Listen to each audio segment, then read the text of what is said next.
What would you do if the person who destroyed your life walked back into it? And this time, you had everything to lose? For 10 years, Olivia Bennet chose to become invisible. No name, no face, no future, just survival. But when a billionaire bought the company she'd been hiding in, he did the one thing nobody had done in a decade. He looked at her. And that single moment cracked open a life she'd spent years burying. This is her story. If this is your kind of story, hit like, drop your city in the comments, and let's see how far this reaches. Now let's begin. The elevator in the Hargrove Financial Building smelled like burnt coffee and carpet cleaner, same as always. Olivia Bennet stepped inside at 7:43. Every morning, stood in the back left corner, never the center, never near the buttons, and stared at the scuff marks on the floor until the doors opened on the 14th floor. She had memorized every scratch on that linoleum. She knew which fluorescent bulb above accounting flickered every third Tuesday. She knew that the break room microwave beeped twice before it started and 3 times when it finished, and that if you wanted hot water from the coffee machine, you had to press the button and wait a full 4 seconds before it actually came out. She knew these things because she paid attention to everything that didn't require another human being to notice her back. That was the arrangement she had made with herself, somewhere around year 3 of this job. Keep your head down, do your work, go home. Don't give anyone a reason to look at you twice. For almost a decade, it had worked perfectly. The 14th floor of Hargrove Financial was a particular kind of purgatory, not loud enough to feel alive, not quiet enough to feel peaceful. 46 employees sat in a grid of gray cubicles, processing reports, running projections, sending emails that nobody read carefully. The fluorescent lights buzzed from 8 in the morning until whatever time the last person decided to leave, and the carpet was a shade of taupe that suggested someone, at some point, had tried to make the color inoffensive and accidentally made it depressing. Olivia's cubicle was in the far corner beside the supply closet. She had requested it herself when she started, 8 years ago. Her desk held exactly 3 personal items. A small succulent in a white pot, practical, low maintenance, required minimal attention from her. A photograph, face down, that she never turned over but could never bring herself to throw away. And a chipped University of Illinois mug that said Fighting Illini in faded orange letters, which she'd picked up at a Goodwill for $1.49 and used to hold her pens. Everything else was work.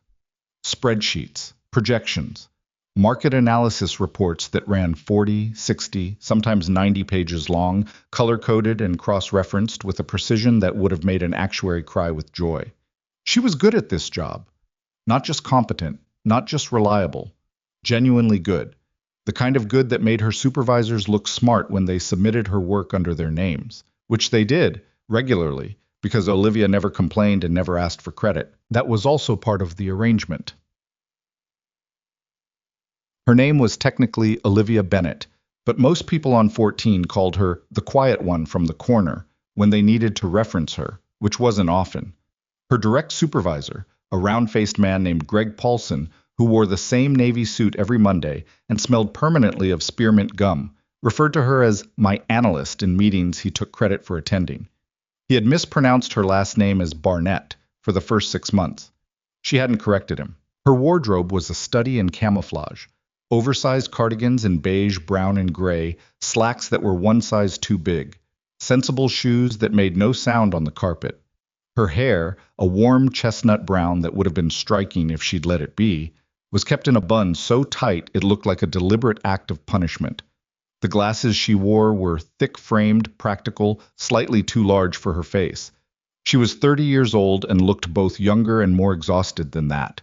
"You should update your look," her coworker Janet had once offered, with the particular brand of unsolicited kindness that's really just judgment in better packaging. "You'd be pretty if you just—" "I'm comfortable," Olivia had said. Not rude, not warm, just a door quietly closed. Janet had not brought it up again. The morning everything changed began the same way every morning began. Coffee, spreadsheet, pretend to be furniture. The company-wide email had come out 3 days earlier. Hargrove Financial has been acquired by Cole Capital, effective immediately. We look forward to welcoming our new ownership and leadership team. But the 14th floor had treated it with the same energy they treated most corporate communications. Mild irritation followed by complete indifference. "He's 32, Janet said from the cubicle next to Olivia's, not looking up from her screen. She'd been on her phone most of the morning, cycling through articles about Nathan Cole with the focused intensity of someone doing actual research. Self-made. Like genuinely self-made. No family money. Started his first company at 23. Said Derek from accounting, who sat across the aisle and was currently eating a breakfast burrito, despite it being 11 in the morning. He's got a kid, Janet continued. His wife died a few years ago. Little girl, like 5 or 6, I think. He's also, and I'm just noting this factually, extremely good looking.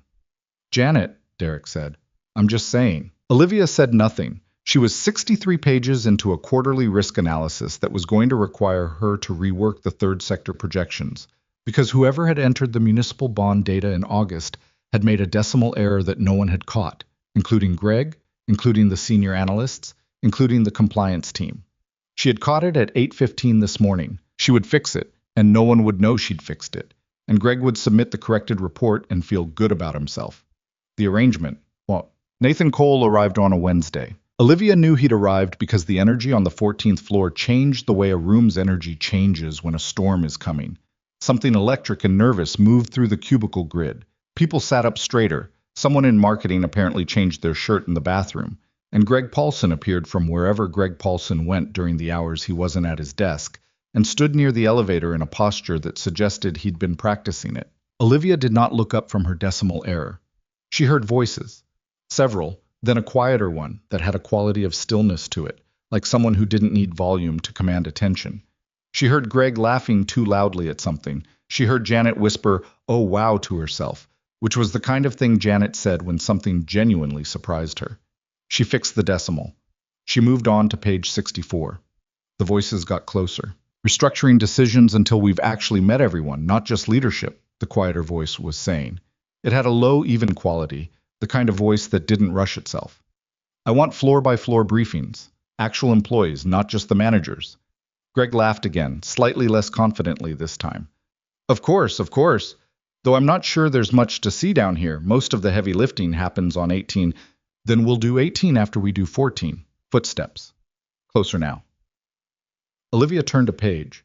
She was aware, on some background level, that people were looking up from their screens and straightening their spines as the group moved through the floor. Greg leading, flanked by 2 men in suits who had the specific posture of people whose job it was to stand near important people. And behind them, the quiet voice. She kept her eyes on the report. Page 65. Municipal Bond Subcategory C, revised projection following decimal correction. Excuse me, she looked up. Nathan Cole was not what she'd expected, which was strange because she hadn't expected anything. She hadn't let herself. I was tall, which the internet had not mentioned, with dark hair that had the look of someone who ran a hand through it regularly and didn't much care after that. His suit was good, clearly expensive, the kind of fit that required actual tailoring rather than off-the-rack luck. But he wore it like he'd forgotten he had it on. There was a slight looseness to his tie. His shoes were immaculate, but the left one had a tiny scuff near the toe that no one had caught.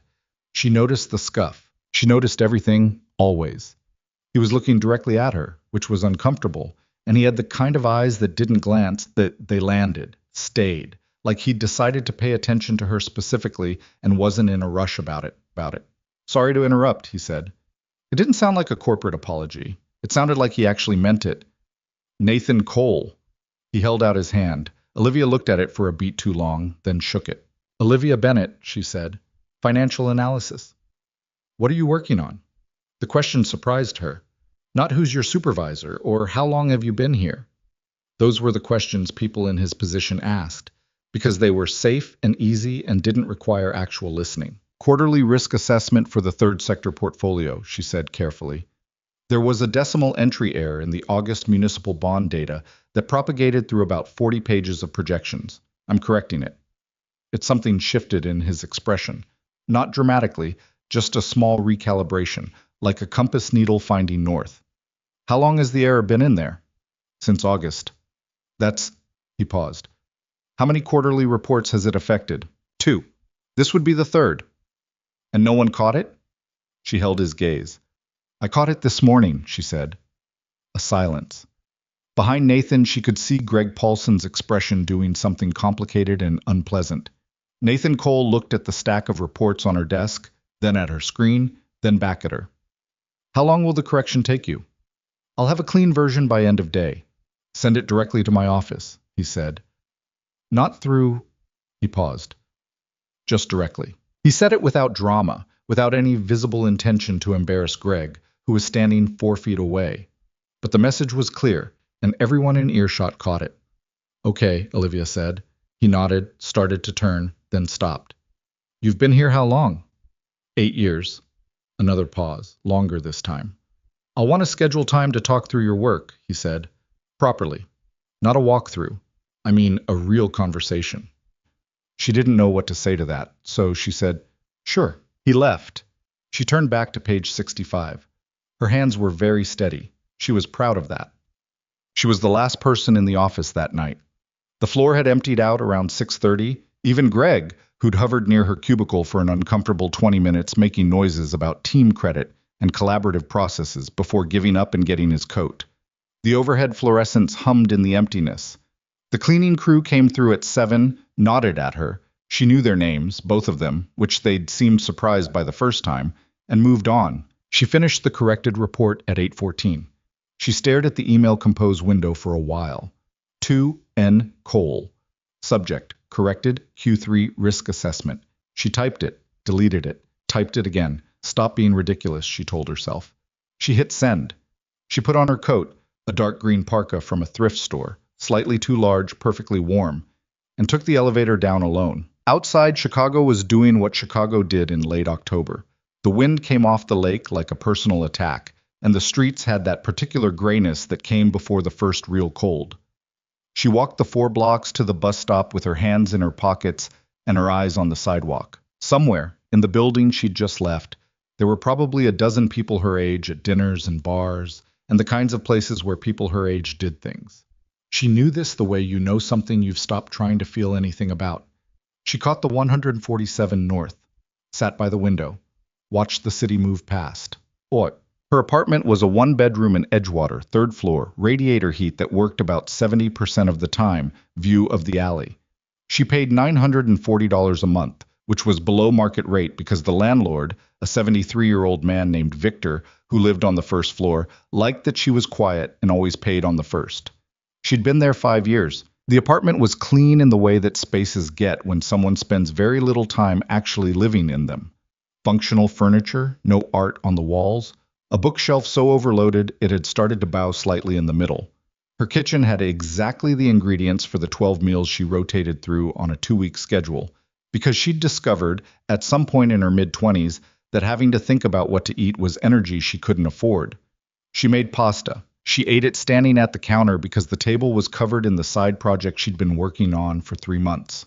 Her own independent market analysis, a 60-page theoretical restructuring proposal for exactly the kind of mid-cap financial services company she worked for, cross-referenced and color-coded, that no one had asked for and no one would ever see. She did it because her brain needed somewhere to go. She sat on the couch with the pasta and the television on low, a nature documentary she wasn't watching, and thought about Nathan Cole's eyes landing on hers and not moving. She thought about how that had felt. Dangerous, she thought. That's what that felt like. She knew exactly what happened when someone looked at you and saw something they wanted to keep.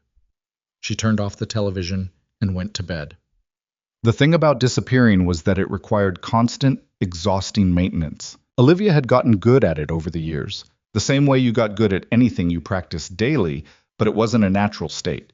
It required active work, the downcast eyes, the unremarkable clothes. The voice kept deliberately flat and quiet, the habit of eating lunch at her desk instead of the break room, of taking the stairs when she knew the elevator would be full, of answering questions with exactly as many words as needed and not one more. It wasn't that she was shy. She had been, once, the opposite of shy. She was 20 years old when she met Daniel Ashford, which was the kind of age at which you can be forgiven for believing that love is straightforward and that rich, charming men are exactly what they appear to be. The Ashfords were Chicago money, not new money, with the flashy awkwardness of people still getting used to it, but old money, the kind that had been comfortable long enough to become quiet about it. Daniel was 26, well-dressed, funny in the way that men who've been told they're funny all their lives are funny, and he had paid attention to a college junior from a regular family in a way that felt, at the time, like being chosen. She'd been stupid enough to feel chosen. They dated for a year and a half. Got engaged at a dinner she'd thought was just a dinner. The ring was a family ring. 3 stones, old setting, clearly significant. And the look on Daniel's face when he put it on her finger looked real to her. She'd been stupid enough to think it was real. She never found out exactly what she did to deserve it. That was the part that had kept her awake more nights than she could count, the not knowing. She'd turned it over and over for years, examining it from every angle, trying to locate the specific thing that had made her a target rather than a person. What she knew was this. At 22, engaged and finishing her business degree and starting her first real job at a downtown financial firm, someone had leaked photographs. The photographs showed a woman who appeared to be Olivia in compromising situations with men she had never met. The quality was convincing, good enough to make people pause before deciding it wasn't real, which was all it needed to be. Within 72 hours, the images were on the boards that powerful men used to destroy women they found inconvenient. Within a week, they'd reached the Ashford family. Within 10 days, Daniel had returned the ring without a conversation, by courier, in a box, with a note from his family's lawyer. Within a month, her employer had let her go. Performance concerns, they'd said, and no one had made eye contact. Her mother had called and said, in the careful voice of someone trying very hard not to say what they were thinking, "Olivia, I just hope you understand what this looks like." And Olivia had understood, right then, that the people who were supposed to know her, who had known her entire life, had looked at those photographs and chosen to wonder. She was 22 years old. She left the apartment she'd shared with a roommate, moved into a studio in a neighborhood where no one knew her name, and spent 6 months barely leaving except for groceries. Then she applied for a data entry position at a company called Hargrove Financial, where nobody knew her face or her name or her story. She wore bigger clothes. She got glasses. She kept her eyes down. And she discovered that the world was, in fact, perfectly willing to ignore you if you asked it to. 8 years later. Nathan Cole's assistant, a crisp, efficient woman named Paula, who spoke in complete sentences and clearly ran more of the operation than her title suggested, called Olivia's desk at 9:15 Thursday morning. "Mr. Cole would like to schedule a meeting with you," Paula said. "This afternoon at 3, if that works." "Sure," Olivia said. "It'll be in his office on 18. Do you know how to get to 18? "I'll find it." She spent the rest of the morning not thinking about it, which meant she thought about almost nothing else. She fixed 2 more projection errors she'd found in a subreport from Q2, added 17 footnotes to a compliance document Greg had submitted half-finished, and reorganized 3 months of bond data into a cleaner format that would have taken the junior analyst 3 days to do. At 2:40, she went to the bathroom, looked at herself in the mirror for a longer time than she usually allowed herself to, and then looked away. She went up to 18. The 18th floor was a different building. Not literally. Same carpet, same fluorescence, but the energy was different in the particular way that executive floors were different, which was to say that the anxiety up here was better dressed. The assistant desks were staffed by people who moved with purpose. The glass-walled offices held people who held phones like they needed them. Paula met her near the elevator and walked her to the corner office, knocked twice, and opened the door. Nathan Cole was on the phone, standing by the window. Chicago stretching behind him in the gray October afternoon. The lake visible as a strip of darker gray at the far edge of the skyline. He turned when she came in and held up one finger. 1 minute. She sat in the chair across from the desk, put her hands on her knees, and looked at the books on the shelf to the left. Actual books, not display books. Spines cracked. Some of them turned sideways where they'd been stacked horizontally. A coffee mug leaving a ring on the corner of the desk. A child's drawing, framed, of what appeared to be a cat with 6 legs, next to a small handwritten caption that said, "Emma age 5, Daddy's best cat." She was almost smiling at the 6-legged cat when he got off the phone. "Sorry," he said, sitting down. "Emma's babysitter canceled and I was trying to—" "It's fine, I sorted it." He picked up a pen, set it down again. "Thank you for sending the report last night." "Sure." "I read the whole thing." She hadn't expected that. "The whole 93 pages? 94, once you count your methodology appendix." He looked at her with that direct quality again. "You redid the 3rd sector projections going back 4 months. That was beyond the scope of the correction." "The error affected more than August," she said. If I was going to fix it, it made sense to fix all of it. Did Greg ask you to do that? A pause. No. Did anyone ask you to do that? No? He was quiet for a moment. How many of these reports go out under other people's names? He asked. It was a careful question. Not your work specifically, but the general architecture of the place. She recognized the tact. I don't know what you mean, she said. I think you do.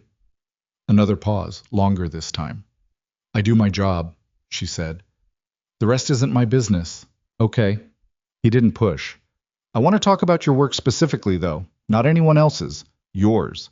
The analysis you submitted. Can you walk me through your methodology on the third sector restructuring? And here was the thing she'd been bracing for, some version of condescension or corporate theater, except he asked it like he genuinely wanted to know. And then he actually listened while she answered, not in the way people listen when they're waiting for you to finish, but in the way that meant he was tracking what she said and filing it somewhere useful. He asked 3 follow-up questions, each one sharper than the last. She answered all 3. Okay, he said when she finished. I want to offer you a position. She'd suspected this was coming and had spent the morning deciding how she felt about it. Senior financial analyst, he said, with direct reporting to my office. It would mean a significant increase in visibility, your name on the reports, representation in strategy meetings, the whole thing. Visibility. That word sat in her chest like a stone. I need time to think about it, she said. He nodded. That was it. Just a nod, no pressure, no salesperson energy. There's no rush, he said. She stood to leave. At the door, she stopped herself from asking the question for 3 full seconds, and then asked it anyway. The child's drawing, she said. Is that your daughter?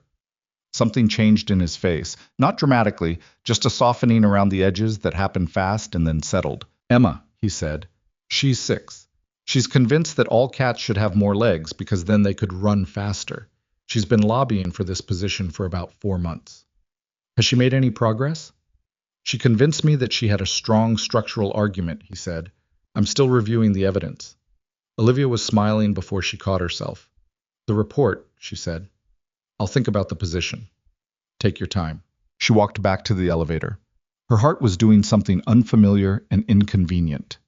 She did not take the position. She asked for 2 more days to think, which became a week, which became her sending Paula a carefully worded email saying that she was grateful for the consideration, but preferred to remain in her current role at this time.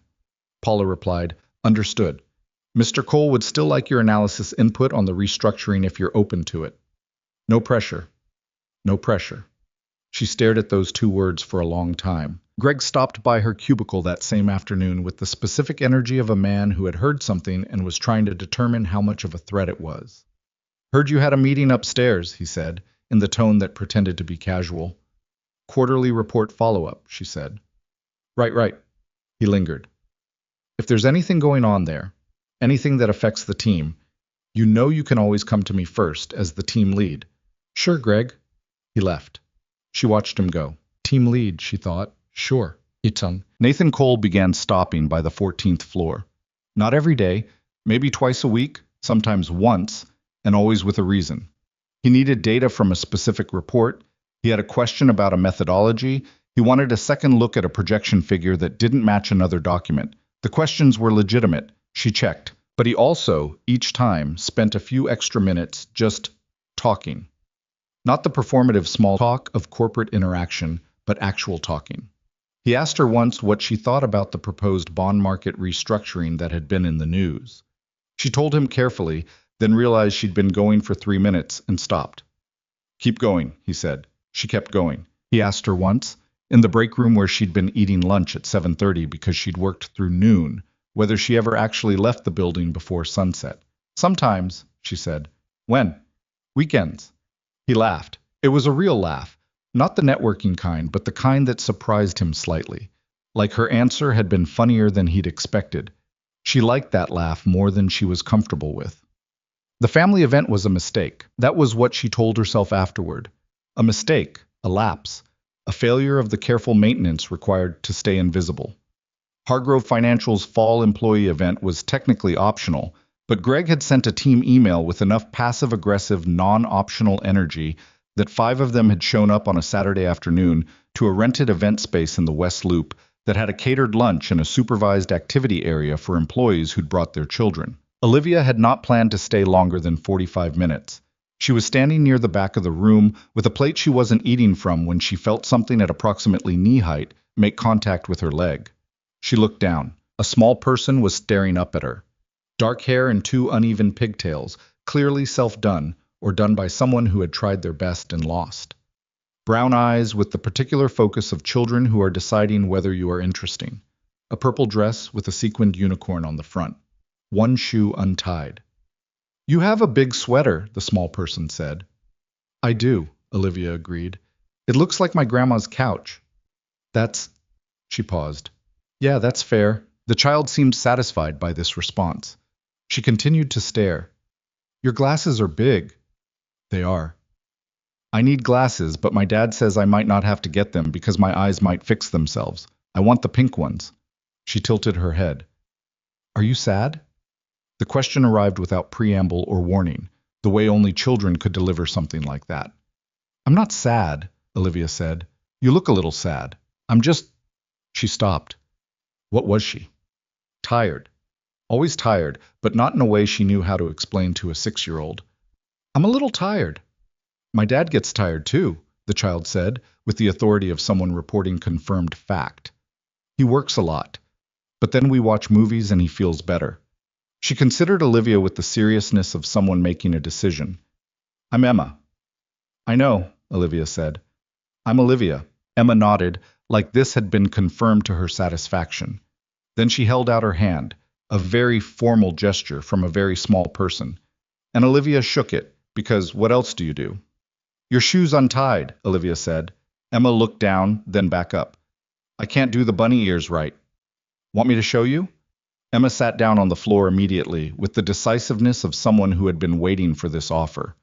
Olivia set her plate on the nearest table and crouched down. "Okay," she said. "Both laces equal length first. See how yours is uneven?" Emma nodded. "Fix that first, always." "Why?" "Because if they're uneven, the knot will be off-center and it'll come loose faster." "Oh." This seemed to make sense to Emma. "My dad always does it too fast for me to see." "Most people do." Olivia evened out the laces. "Okay, bunny ears are fine, but there's actually a faster way that makes a tighter knot. Do you want the fast version or the bunny version?" Emma considered this with genuine gravity. Fast version. Good choice. She walked her through it twice. Emma got it on the 3rd try, looked at her shoe, and then looked up at Olivia with the specific expression of a child who has just accomplished something real. "I did it," Emma said. "You did." "Can I learn the other one too?" Olivia had been kneeling on the floor of a corporate event space for 6 minutes, which was not what she'd planned for her Saturday. And she looked up and found Nathan Cole standing 8 feet away, watching them with an expression she'd never seen on him before. It wasn't the professional expression or the sharp analytical one or even the laugh at something unexpected one. It was quieter than those. Softer. She stood up. He didn't say anything for a second. "She's been in a battle with her shoelaces for 3 months," he said finally. "She just needed the right technique." Emma was already working on her other shoe.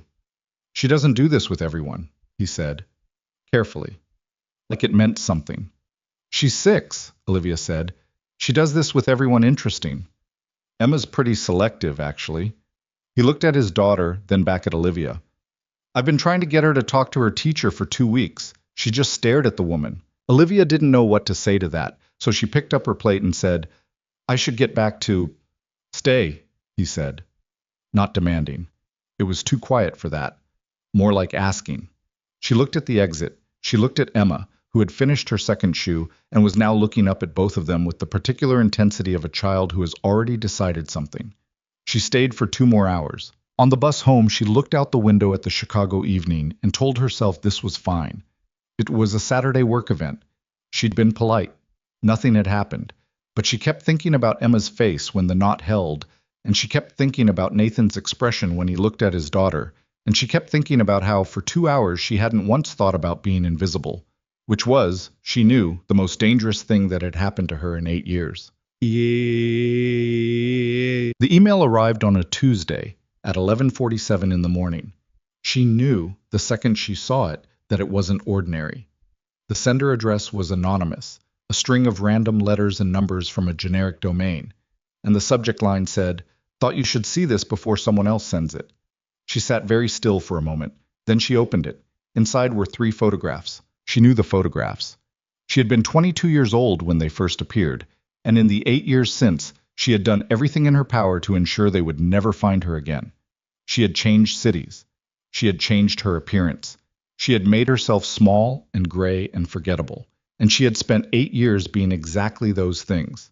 The body of the email was brief.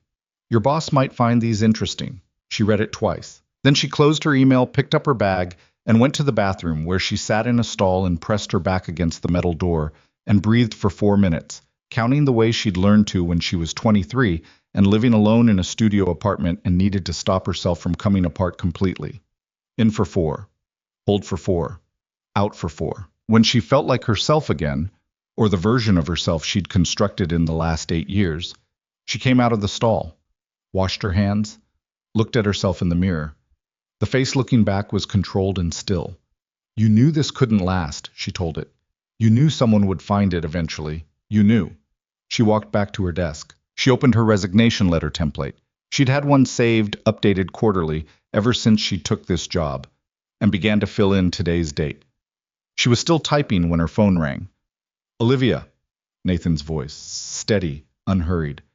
"Can you come up to 18? She closed the document without saving. "When?" "Now if you can."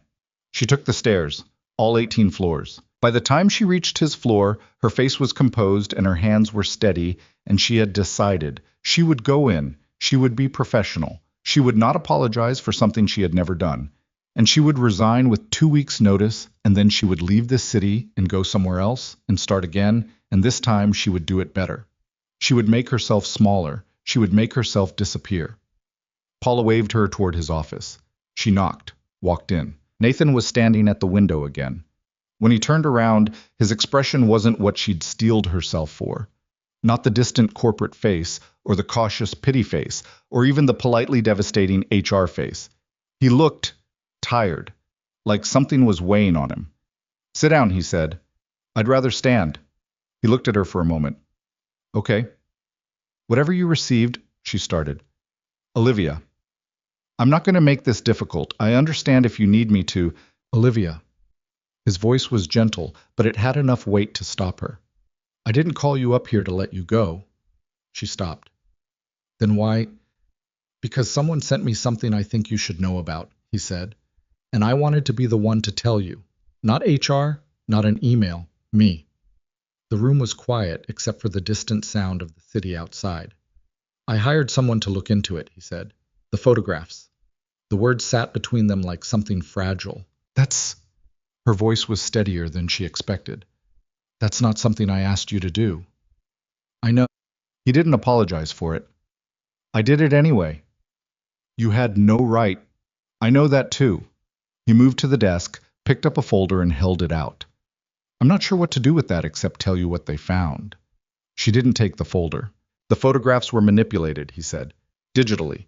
Whoever made them was good. Good enough that it wasn't obvious. But not perfect." He set the folder down on the desk, close enough for her to reach. The metadata on 2 of the original files was traced to a company that had, at the time those photos appeared, a significant financial relationship with the Ashford family, specifically with the company Daniel Ashford's father was running. The silence after those words was very long. "What company?" she said. He told her the name. She knew it. She had worked 3 floors below that company's former client accounts for 8 years without knowing. "The working theory," Nathan said quietly, "is that someone in that network had a reason to want your engagement to end. You had access to Ashford family financial information that..." He stopped. "They were afraid of what you might see." She absorbed this slowly. "They destroyed me," she said, "because they were afraid I'd look at the wrong spreadsheet." "Yes." "They didn't even..." Her voice cracked, just once, and she pressed her teeth together until it stopped. "They didn't even know I would. They just decided it was easier to eliminate the risk," he said. She stood very still. "Olivia," he said, "don't." She held up one hand. "Don't say something kind right now, please. I need a minute." He didn't say anything. She stood at the window and looked at Chicago. 8 years of this city. 8 years of making herself disappear. 8 years of her mother's careful voice, and Daniel's courier-delivered ring, and the colleagues who hadn't made eye contact on her last day. 8 years of believing, somewhere underneath everything, that maybe she'd done something. Maybe she'd been careless. Maybe she'd deserved some portion of it. She hadn't. She hadn't done anything. "I'm not going to cry in your office," she said finally, to the window. "You can if you want." "I'm not going to." "Okay." She turned around. Her eyes were dry. Her voice was level. Her hands were not shaking, which she was grateful for. "I'll still need time to think about the position," she said. Nathan Cole looked at her for a long, quiet moment, and then he said, "Take all the time you need." She walked to the door, and she held it together all the way down the stairs, all the way through the 14th floor to the supply closet corner. And she sat in her chair and she put her hands flat on the desk, and she looked at her succulent in its white pot and the face-down photograph, and the fighting. Illini mug with the pens. And she thought, 8 years, 8 whole years. She didn't cry. But she didn't open the resignation letter either. She didn't open the resignation letter for 3 days. It sat in her drafts folder like a loaded question. Subject line blank, body text half finished, the cursor blinking in the space where she'd stopped typing.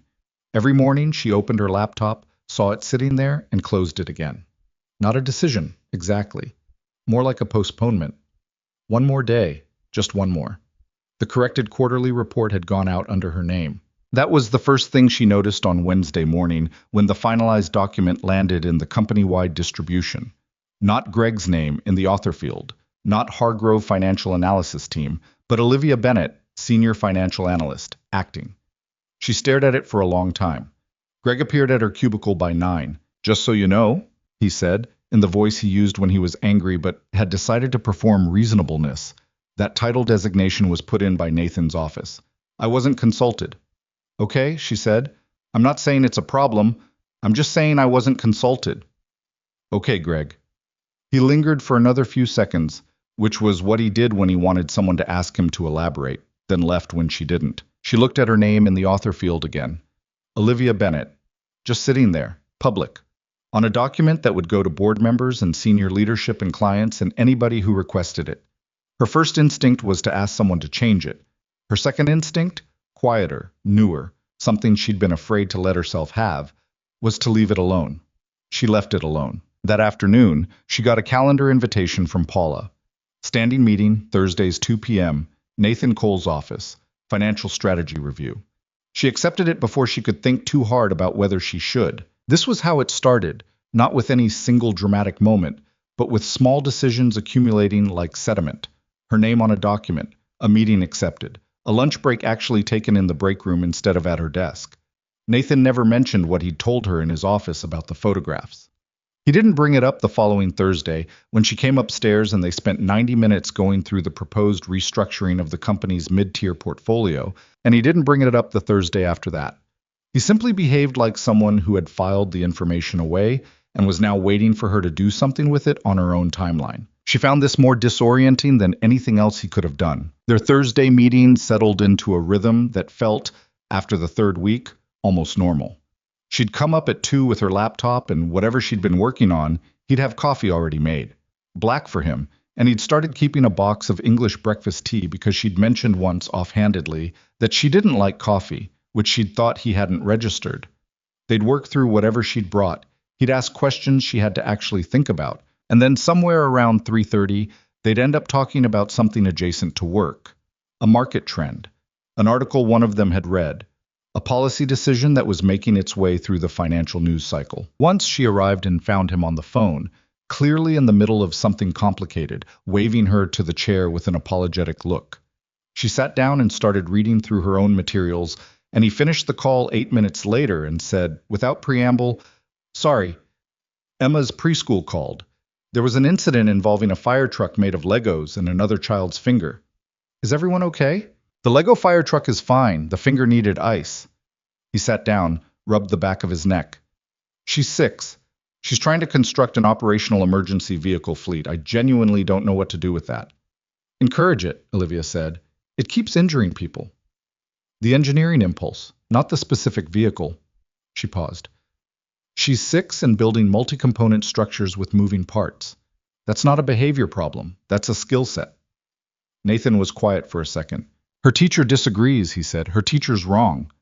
He looked at her, and then something that had been tense around his mouth released. Yeah, he said. Her teacher's wrong. They got back to work. But the moment sat with her on the bus home. The easy naturalness of it. The way she'd said what she thought without editing herself first. She hadn't done that with someone in a very long time. It scared her, a little, how much she hadn't hated it. The Thursdays were professional. That was what she told herself, firmly, when she found herself thinking about them on days they weren't happening. They were work meetings with a direct application to her job, and the fact that they felt different from work meetings was a perception problem she needed to manage, not a reality she needed to acknowledge. She was very good at managing perception problems. She had built her entire life around it, but Nathan Cole was making it difficult. The issue was that he didn't perform consideration. Most people, when they wanted something from you, had a quality to their attention that was slightly off. A watchfulness. An agenda lurking just below the surface. She'd gotten good at reading it, had developed a specific sensitivity to it over the years, the way someone who's been burned gets careful around heat. Nathan wasn't watchful. He was just present. When she talked, he listened the way you listen to something that actually matters. When she said something he found interesting, his reaction was immediate and unguarded. When he disagreed, which he did occasionally because he had actual opinions and wasn't performing deference, he said so directly and without softening it into something useless. She appreciated the directness more than she expected to. You disagree with the accelerated timeline, she said, in their 4th Thursday meeting. I do. The committee projection supports it. The committee projection is optimistic in a way that makes me nervous. He turned his laptop to show her the spreadsheet. Look at the Q2 assumptions. They're assuming a 12% market uptick in a quarter where the sector historically underperforms. Why are they assuming that? She looked. She'd had the same question and hadn't said it out loud. Because it supports the conclusion they wanted to reach, she said. Right. He sat back. Which tells me someone built the projection backward from the answer. That's not analysis, that's decoration. She looked at him sideways. You said that in the board meeting last week. I did. Hendricks looked like you'd kicked his dog. Hendricks built the projection. He shrugged, but there was a slight smile. I wasn't wrong. You weren't wrong, but you could have framed it more diplomatically. I could have. He paused. Do you think I should have? She thought about it honestly. No, she said. Someone needed to say it out loud. The whole room knew it anyway. He was looking at her with that quality again, focused and without agenda. You'd have said it more diplomatically, he said. I wouldn't have said it at all. Why not? She looked back at her screen. Old habit. The pause that followed was careful on both their parts. Him not pushing, her not elaborating, the space between them holding something they'd both decided, by unspoken agreement, to leave alone for now. The Sunday between their 4th and 5th Thursday came with the first real snow of the year, which arrived in Chicago the way early snow always did. Overnight, without apology, transforming the city by morning into something that looked temporary and clean. Olivia woke up to 4 inches on her windowsill and stood in her kitchen with her coffee cup, the real one, not the office mug, watching the alley below fill up with white. She should have stayed in. She'd planned to work through the weekend on the restructuring analysis, a voluntary project she'd taken on because Nathan had mentioned in passing that the board would need a second opinion document by the end of the month, and she'd gone home thinking about it until she'd had to write things down just to get them out of her head. Instead, she put on her coat and went for a walk. She walked 12 blocks north to the Andersonville neighborhood, where she knew a used bookstore that opened at 10 on Sundays and had a section of financial history texts that most bookstores didn't bother to stock. She bought 3 books she didn't need and a collection of short stories she'd been meaning to read for 2 years. And she walked back with the bag under her arm and her boots making clean prints in the fresh snow. She felt, for no good reason she could articulate, almost okay. When she got home, there was a text from a number she'd saved as Nathan Cole, work, because she'd felt it necessary to add the qualifier, to be clear with herself about the nature of the contact. That said, Emma wants to know if you're the one who taught her the shoe trick. Apparently she's been teaching the other kids at school, and they've been calling it the Olivia knot. I said I'd ask. She sat on her couch with her coat still on and read the message twice. She typed, "Tell her yes," and tell her she can call it whatever she wants. His response came back in under a minute. She says thank you and also that she is going to name it officially and write it in a book. I told her books required publishers. She said she'd find one. Olivia was laughing before she realized she was doing it. Actually laughing. The kind that surprised her because it came from somewhere genuine. And she put the phone face down on the cushion and pressed her hands over her face and sat there for a moment in the complicated feeling of being happy about something when you'd spent 8 years trying not to want things. The happiness was real. That was the problem. She was starting to want this, and she didn't know what to do with that except be afraid of it. The Thursday after the snow, she came upstairs and he was on a call that ran long, and Paula waved her toward the office with the resigned expression of someone managing an agenda that never stayed on schedule. Olivia sat in the chair and waited and looked at Emma's 6-legged cat on the shelf, which had been joined, she noticed, by a new drawing, a taller stick figure and a smaller one, with the smaller one wearing what appeared to be a crown, labeled in unsteady 6-year-old printing, Daddy and Emma, the Queen. Nathan came off the call looking like someone had spent the last 30 minutes explaining something obvious to him, which she recognized as a specific kind of tired. "Sorry," he said. "Bad one?" "Acquisition meeting." He sat down. "The other party keeps trying to revalue the same asset twice under different names." "What's the asset?" he told her. "That's not worth what they're saying it's worth," she said. "I know. My team knows. They know we know."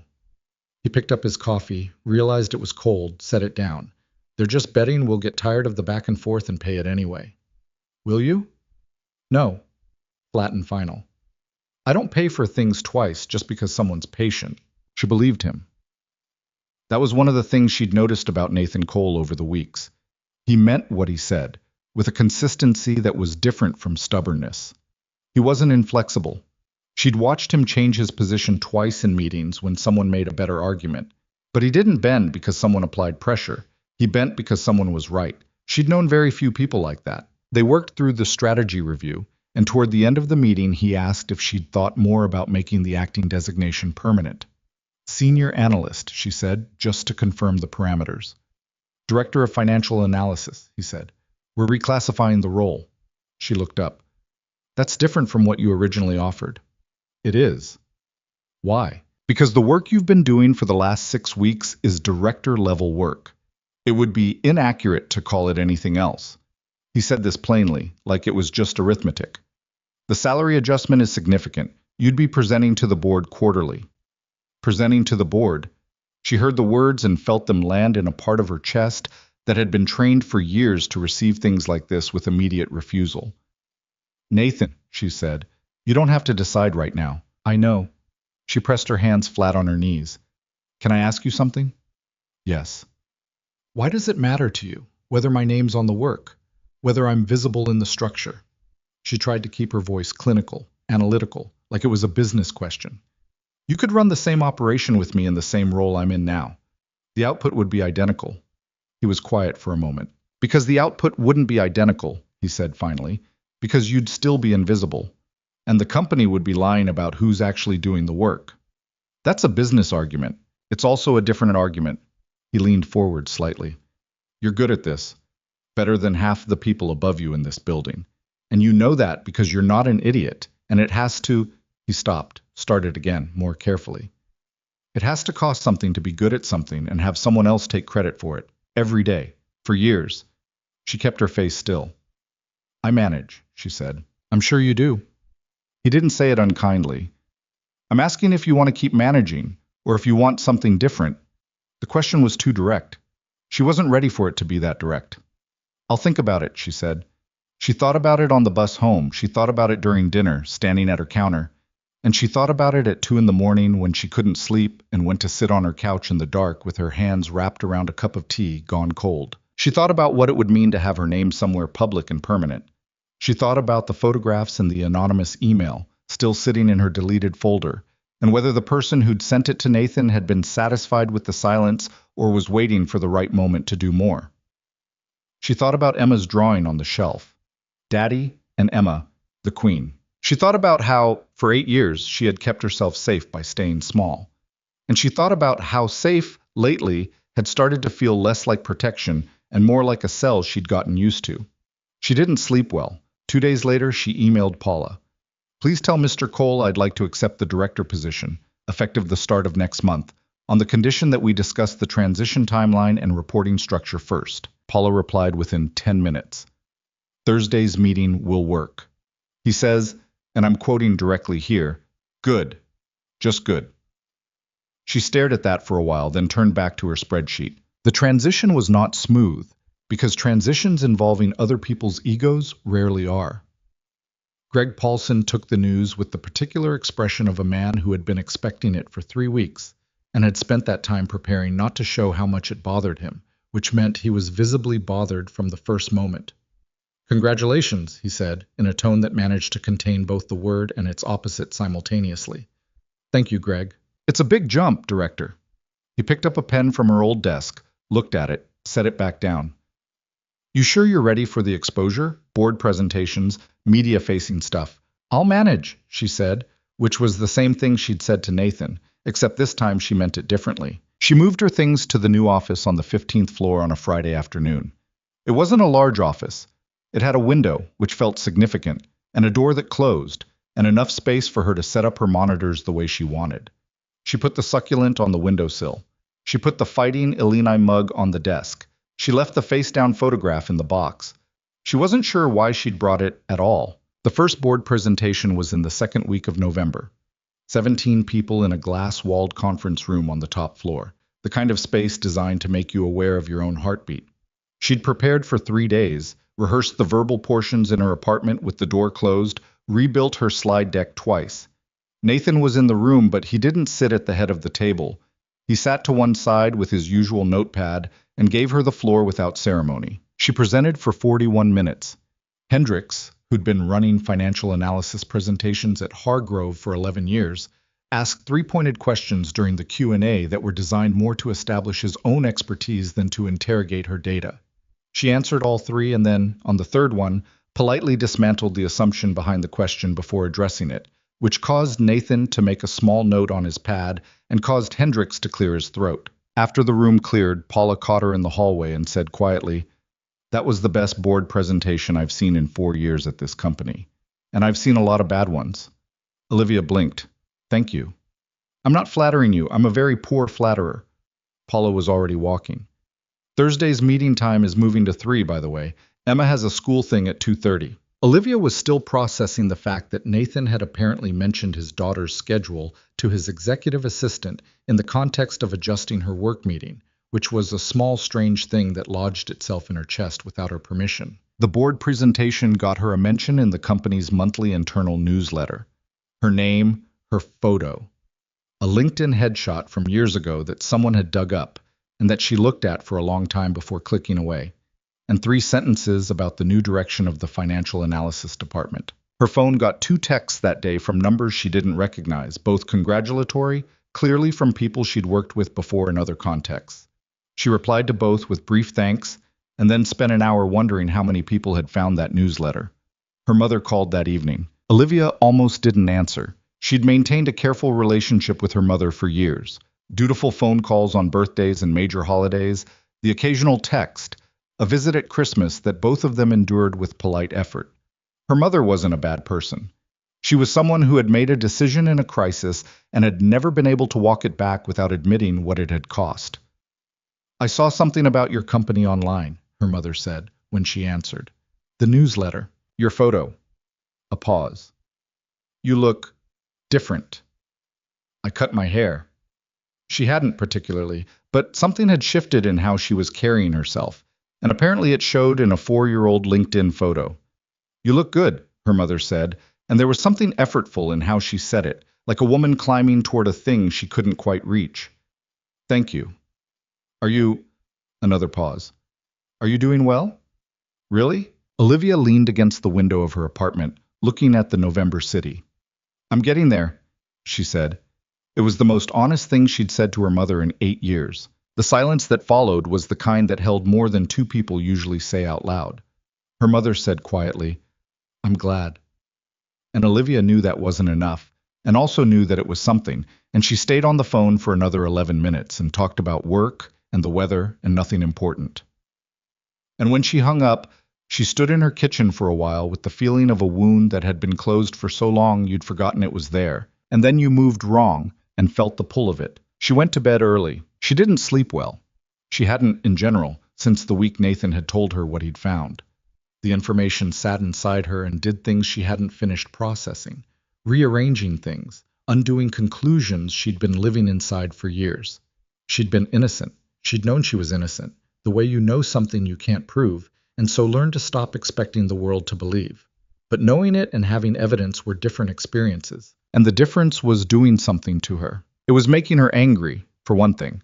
Not the immediate white-hot kind, but she'd moved through that years ago, when it first happened, when she'd sat alone in that studio apartment and felt something that burned so hot it scared her.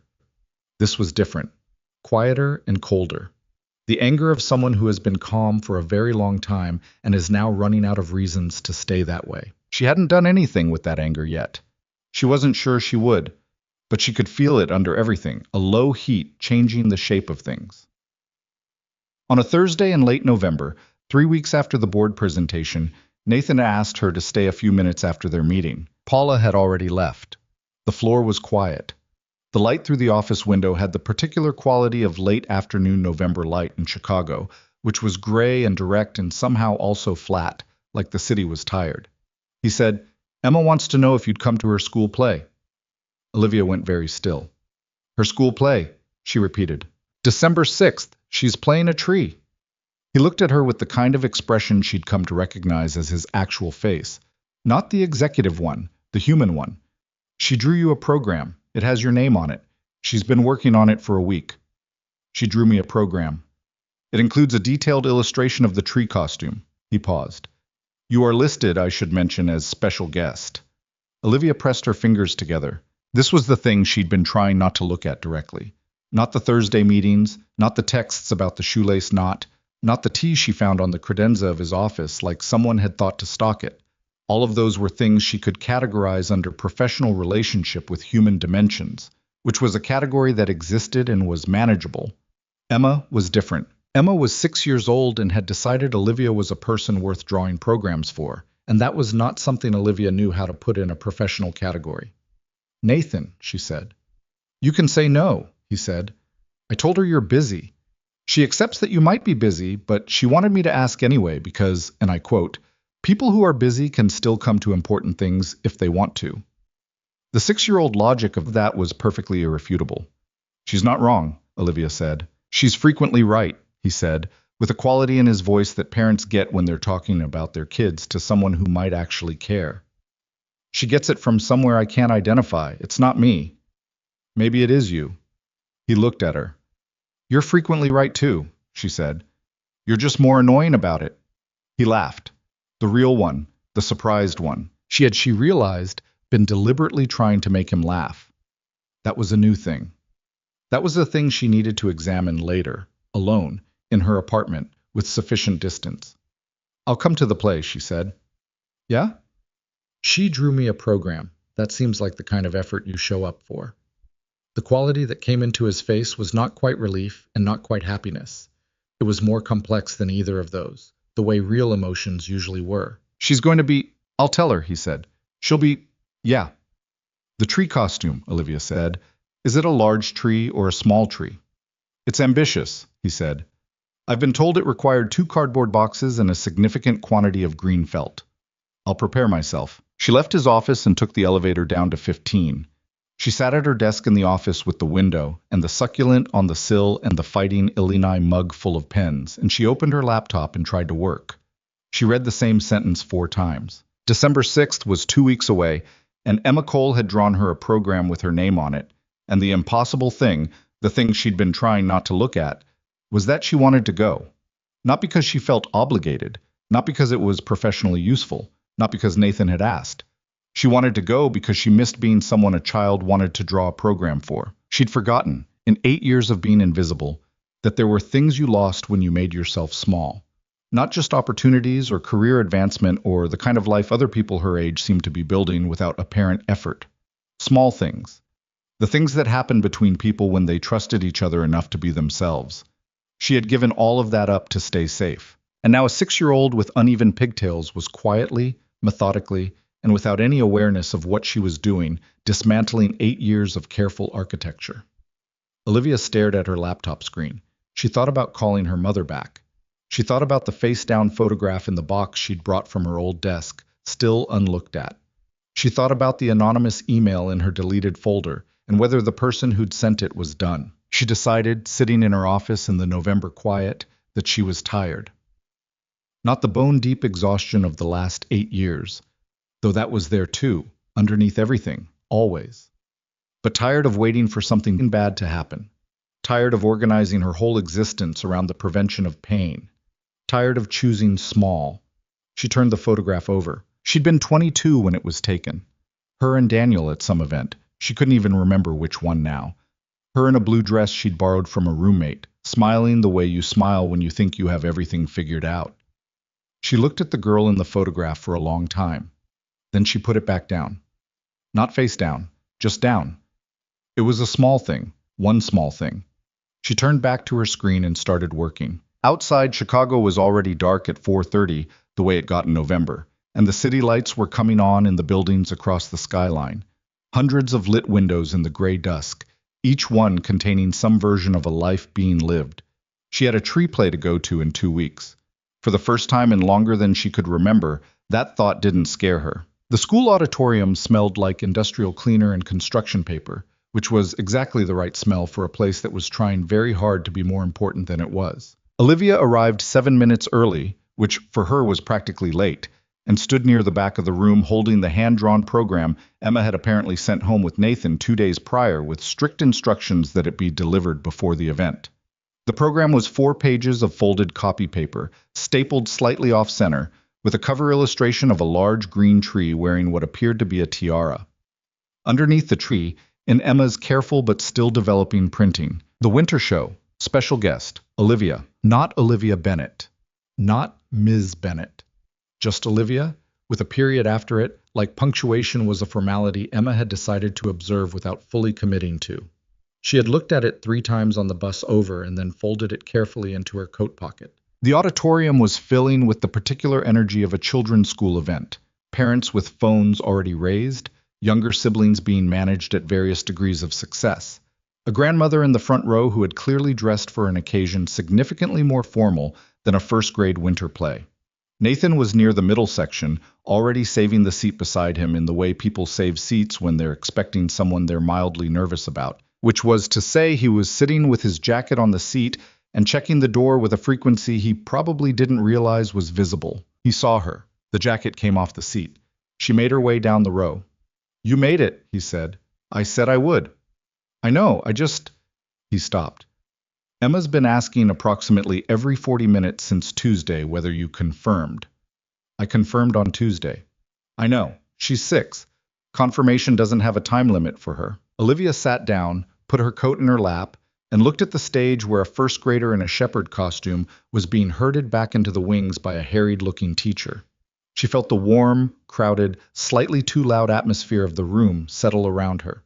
She hadn't been in a school auditorium since she was in one herself, and the specific smell of it, the construction paper and the cleaner, and underneath those, the softer smell of children's things, paste and worn crayons and something indefinably young, moved through her in a way she hadn't prepared for. "She worked on that program for 4 days, Nathan said quietly, nodding at Olivia's coat pocket where the edge of the folded paper was visible.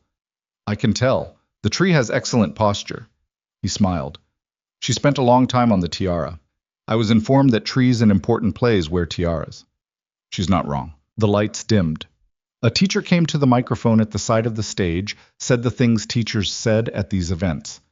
"Thank you for coming. Please silence your phones. The children have worked very hard." And then the curtains opened and 20 first graders arranged themselves on the stage with the collective determined focus of small people who have rehearsed something until it lived in their muscle memory. Emma was the third tree from the left. The costume was, as Nathan had suggested, ambitious.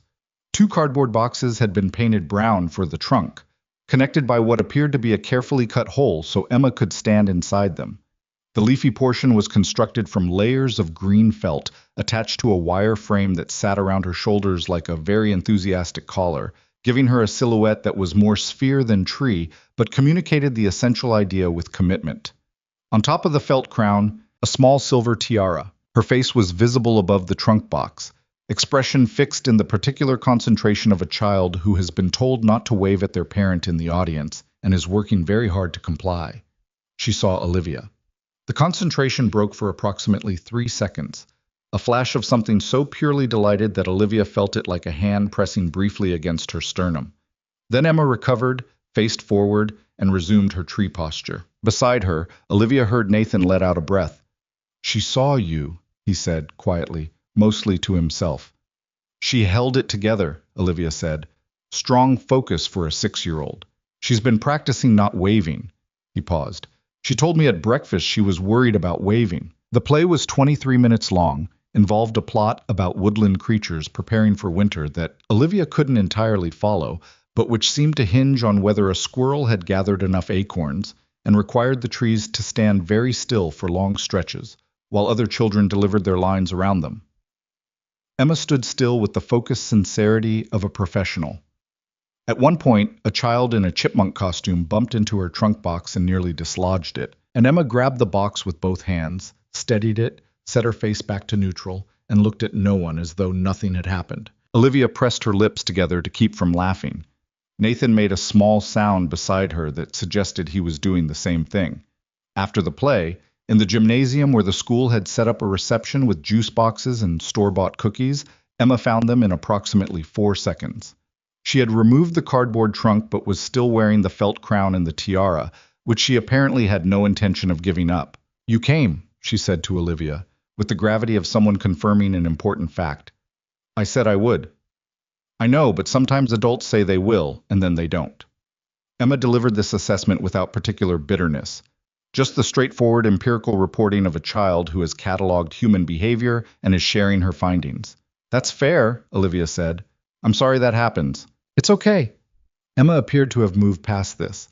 "Did you see me hold the box? When Marcus hit me?" "I saw. Good recovery." Emma nodded with satisfaction. "I practiced falling." She considered this. "I didn't fall, but I practiced in case." "That's the right approach." Emma looked at Olivia the way she had the first time, that direct, assessing look that saw more than most adults gave her credit for. "Are you my dad's friend?" The question arrived without warning and sat in the air waiting. "Yes," Olivia said after a... "He doesn't have that many friends," Emma said, matter-of-factly. "He has work people, and then Marcus's dad, Phil, who they watch football with sometimes. But Phil talks a lot about trucks." Nathan, who had been getting juice boxes from the table and was close enough to hear this, turned back with an expression that was somewhere between mortified and helpless. "Emma, it's true," Emma said. "It's not, I have friends." "Name them." A pause. "Phil?" "Phil is a trucks friend, not a real friend." Olivia was looking at the gymnasium floor, which was the only way she could keep her face straight. "I have work friends," Nathan said, with the dignity of a man who has lost control of the conversation and knows it. "Those are also not real friends," Emma said patiently. She looked back at Olivia. "You're different, though." "Different how?" Olivia asked. Emma thought about it seriously, pulling on a strand of her hair the way she did when she was working through something. "You don't talk to my dad like he's the boss. You talk to him like he's a person." Nathan said nothing. Olivia could feel him not saying anything beside her, which had a particular weight to it. "He is a person," Olivia said. "I know," Emma said, "but lots of people forget." The reception went another 20 minutes, and Emma moved between her parents and classmates with the social confidence of someone who had thoroughly decided where she stood on most things. Twice she came back to Olivia to report information, once to say that the squirrel boy had apologized for his acorn line delivery, which she felt could have been stronger, and once to show her a friendship bracelet she'd made in class that week. "You can have it," Emma said, holding it out. It was made of embroidery floss in purple and green, slightly uneven, the clasp a simple overhand knot.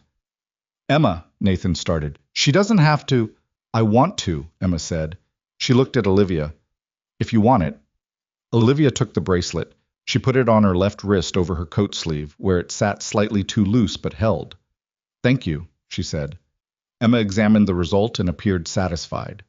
She went back to her friends. Olivia stood in the gymnasium in the noise and the juice box smell and the felt crown energy of a first-grade winter play reception, and felt something she didn't have a clean word for, something that was not quite sadness and not quite happiness, but lived in the same neighborhood as both. On the walk to the parking lot, Emma between them holding both their hands because she'd decided that was the arrangement, Nathan said quietly, "Thank you for coming." "The program had my name on it," she said, hard to decline. "Still." He looked at her sideways, in the parking lot light. "It meant something." "I know," she said. And she did. Emma tugged their hands simultaneously. "Can we get hot chocolate?" "It's a school night," Nathan said. "It's 7 o'clock. That's why it's a school night. Hot chocolate doesn't have bedtime." Olivia looked at him. He looked at her. The situation was what it was. They got hot chocolate. She rode the bus home at 9:15 with the friendship bracelet on her wrist and the hand-drawn program in her coat pocket, and the memory of Emma's face when she'd seen her in the audience. And she looked out the window at the December Chicago streets and tried to figure out what she was feeling. She couldn't name it cleanly. That was the problem with real things.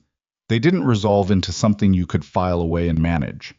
They just stayed present, requiring you to keep sitting with them. She sat with it. The week after the play, something shifted between her and Nathan in a way that was gradual enough to be deniable and significant enough that she noticed.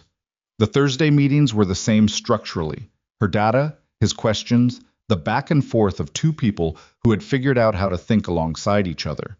But the quality of the space between the work had changed. Less professional buffer, less careful navigation around the fact that they were two people who had, over the course of 2 months, started to genuinely know each other. He told her, in the middle of a conversation about a bond analysis, that he'd been having trouble sleeping. "Emma woke up with a nightmare at 2, he said. "Which is fine, that's a normal thing, but then I couldn't get back down after." "What do you do?" she asked. "When you can't sleep?" "Walk around the apartment. Look at things." He paused. "I made coffee at 3:15, which was a mistake in retrospect." "I read," she said, "or I work," which is also a mistake in retrospect. "What were you working on at 2 in the morning?" "The February projections." He looked at her with an expression that was partially exasperated and partially something else. "Olivia." "I know." "You're going to I know." "The February projections are not due until February. Yes, I know. My brain doesn't care about due dates." He shook his head, but the something else in his expression didn't go away. She recognized it, that specific look. She'd cataloged it without meaning to over the weeks. It showed up when she said something unexpected, or when she held her ground on an analysis he'd questioned, or when she made him laugh by accident.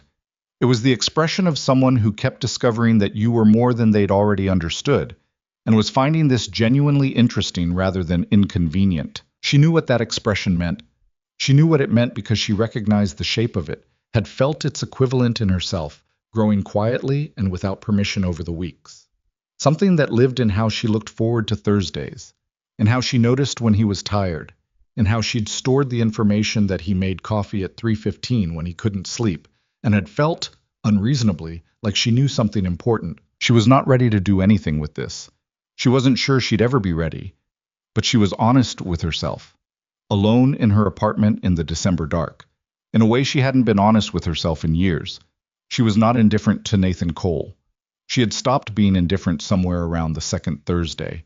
And the process had been so gradual and so counterintuitive to everything she'd built in the last 8 years that she'd almost missed noticing it happen. She noticed now. She did not know what to do with that, except keep showing up on Thursdays, and keep doing her work, and keep being careful. It was December 14th when the second email arrived. She was at her desk at 11 in the morning, working through a presentation deck for the Q1 board meeting when the notification appeared.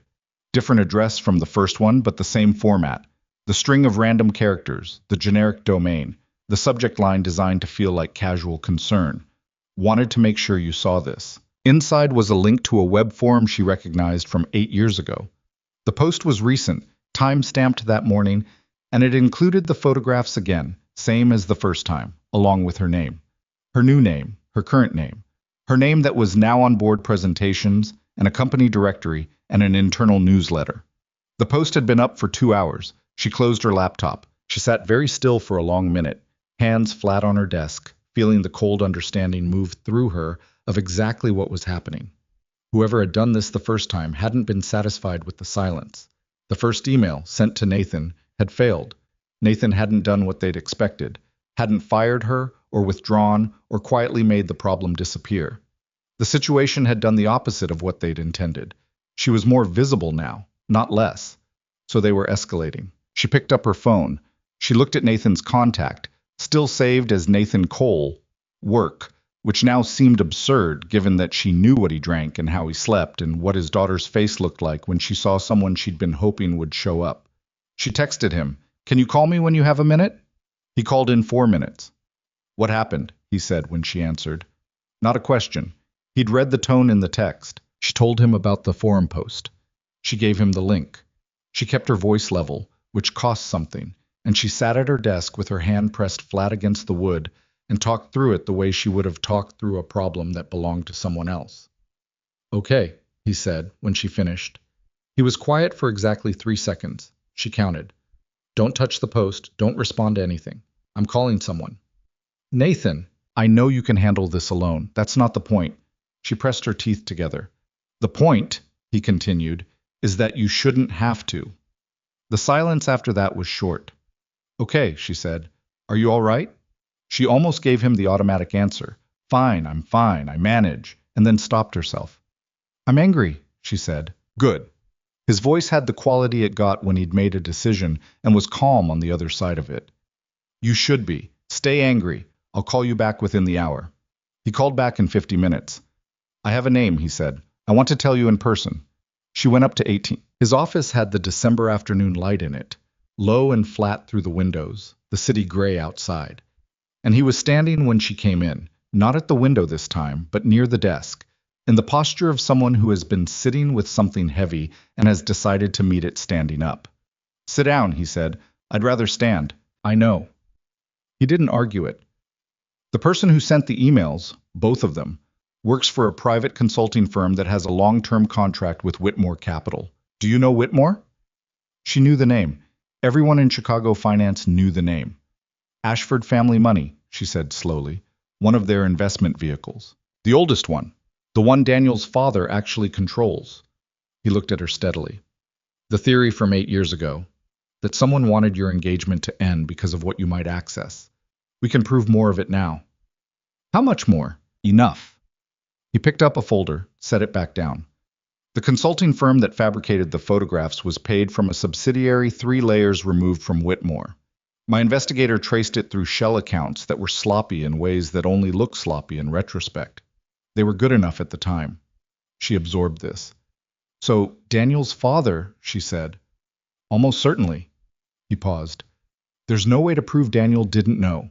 There's also no hard evidence that he did." She heard the carefulness in how he said that, the professional precision of it, the acknowledgement that evidence was different from likelihood.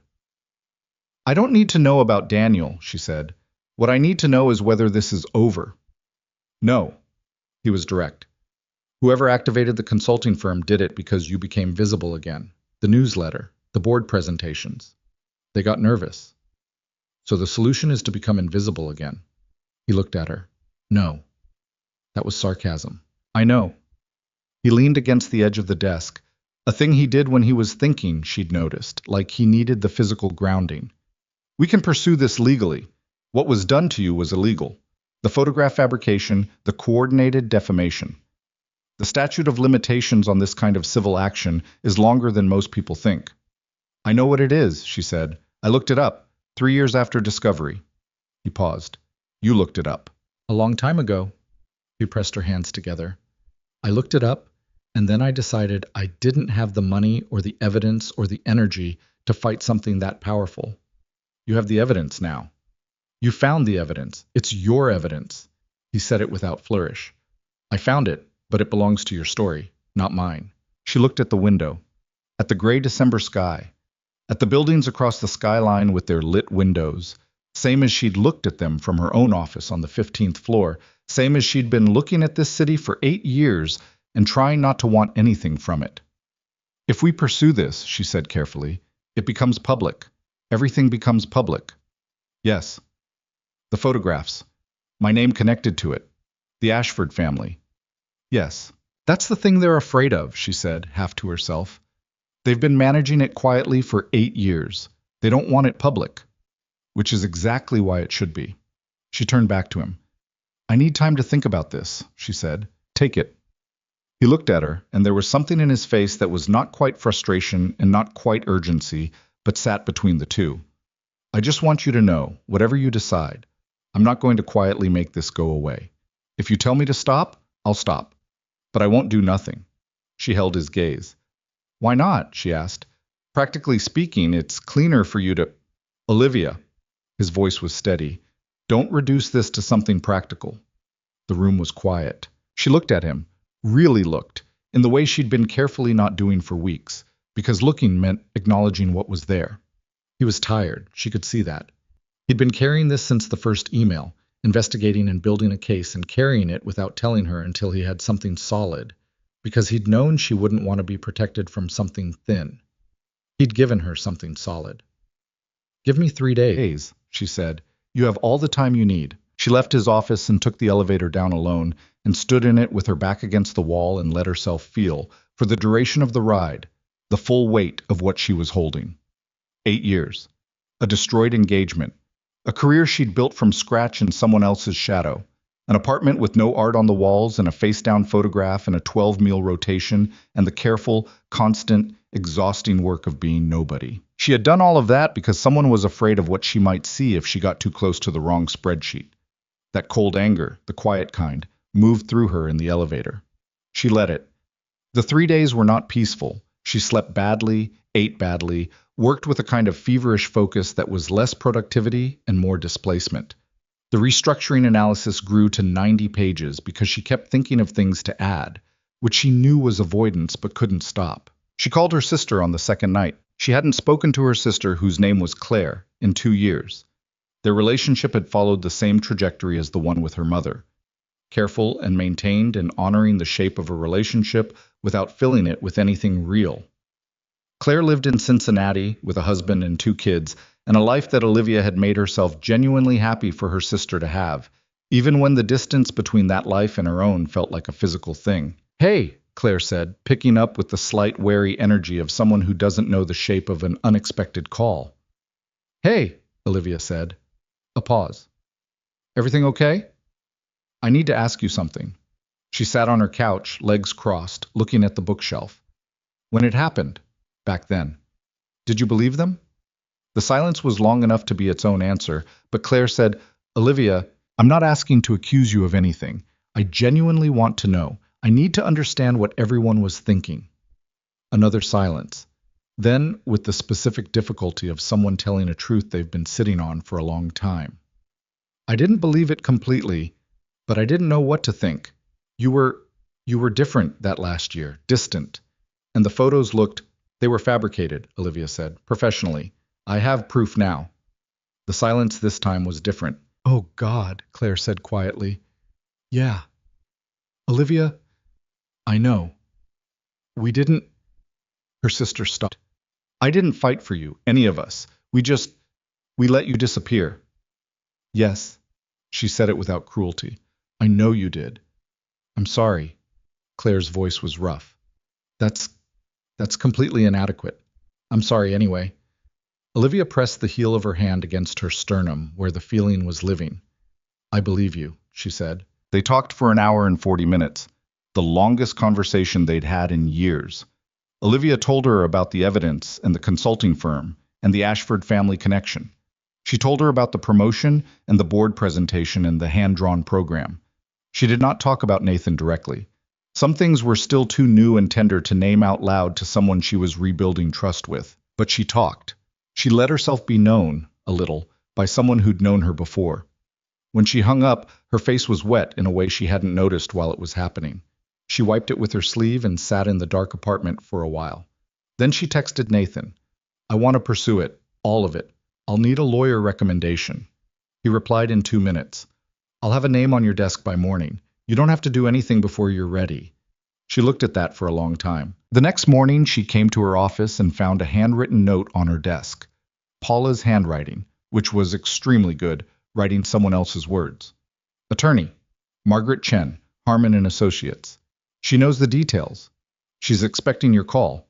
Below that, in different handwriting, less formal, slightly rushed, the handwriting of someone who wrote notes the way they talked. You're not doing this alone. N. She folded the note, put it in her desk drawer. She called Margaret Chen. The conversation lasted 55 minutes, and by the end of it, Olivia understood two things clearly. The legal case was solid, and making it would be loud.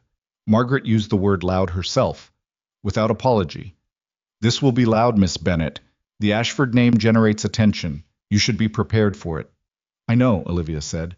You're prepared? She thought about the girl in the photograph, the one in the borrowed blue dress at some event she couldn't even remember anymore. She thought about 8 years in a gray cubicle, making herself small.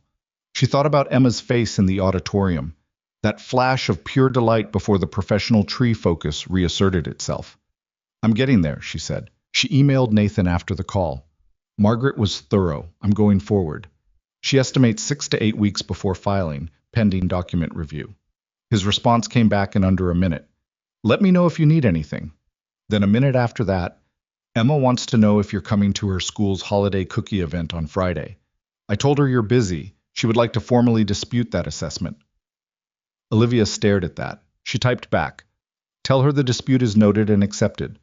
What time Friday? Then she put her phone down and turned back to her screen. Outside, the December sun was doing its minimal best against the Chicago gray, producing a quality of light that was thin and cold, and also, in its specific winter way, clear. The kind of clear that came from stripped trees and low sun and the absence of anything soft in the air, where everything that was there you could see exactly. No distortion, no flattering haze. She had been hiding for 8 years in weather that felt like this, and had somehow managed to convince herself she didn't mind the cold. She was starting to remember what it felt like to be warm. The Friday cookie event was in Emma's classroom, which was decorated with the enthusiasm of 21 first graders who had been given paper snowflakes and total creative freedom.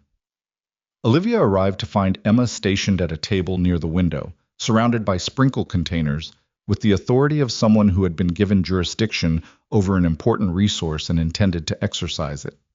You came, Emma said. I said I would. Last time you said that too, Emma said, transferring sprinkles onto a star-shaped cookie with the focus of a civil engineer. I'm keeping track. I'm glad, Olivia said. That seems like useful data. Emma handed her the cookie. You put them on. Olivia put on the sprinkles, following Emma's exacting instructions. Not too many, and don't mix the colors because the blue ones are for stars only. And found herself in a first-grade classroom at 3:15 on a Friday afternoon, surrounded by children and construction paper snowflakes and the smell of sugar, and felt, in a way that was almost embarrassing in its simplicity, completely present, not monitoring the exits, not rehearsing an excuse to leave, not calculating how visible she was or who might be looking, just there. Nathan was across the room talking to another parent, and she was aware of him the way she was always aware of him now, not anxiously, just as a fact of the space.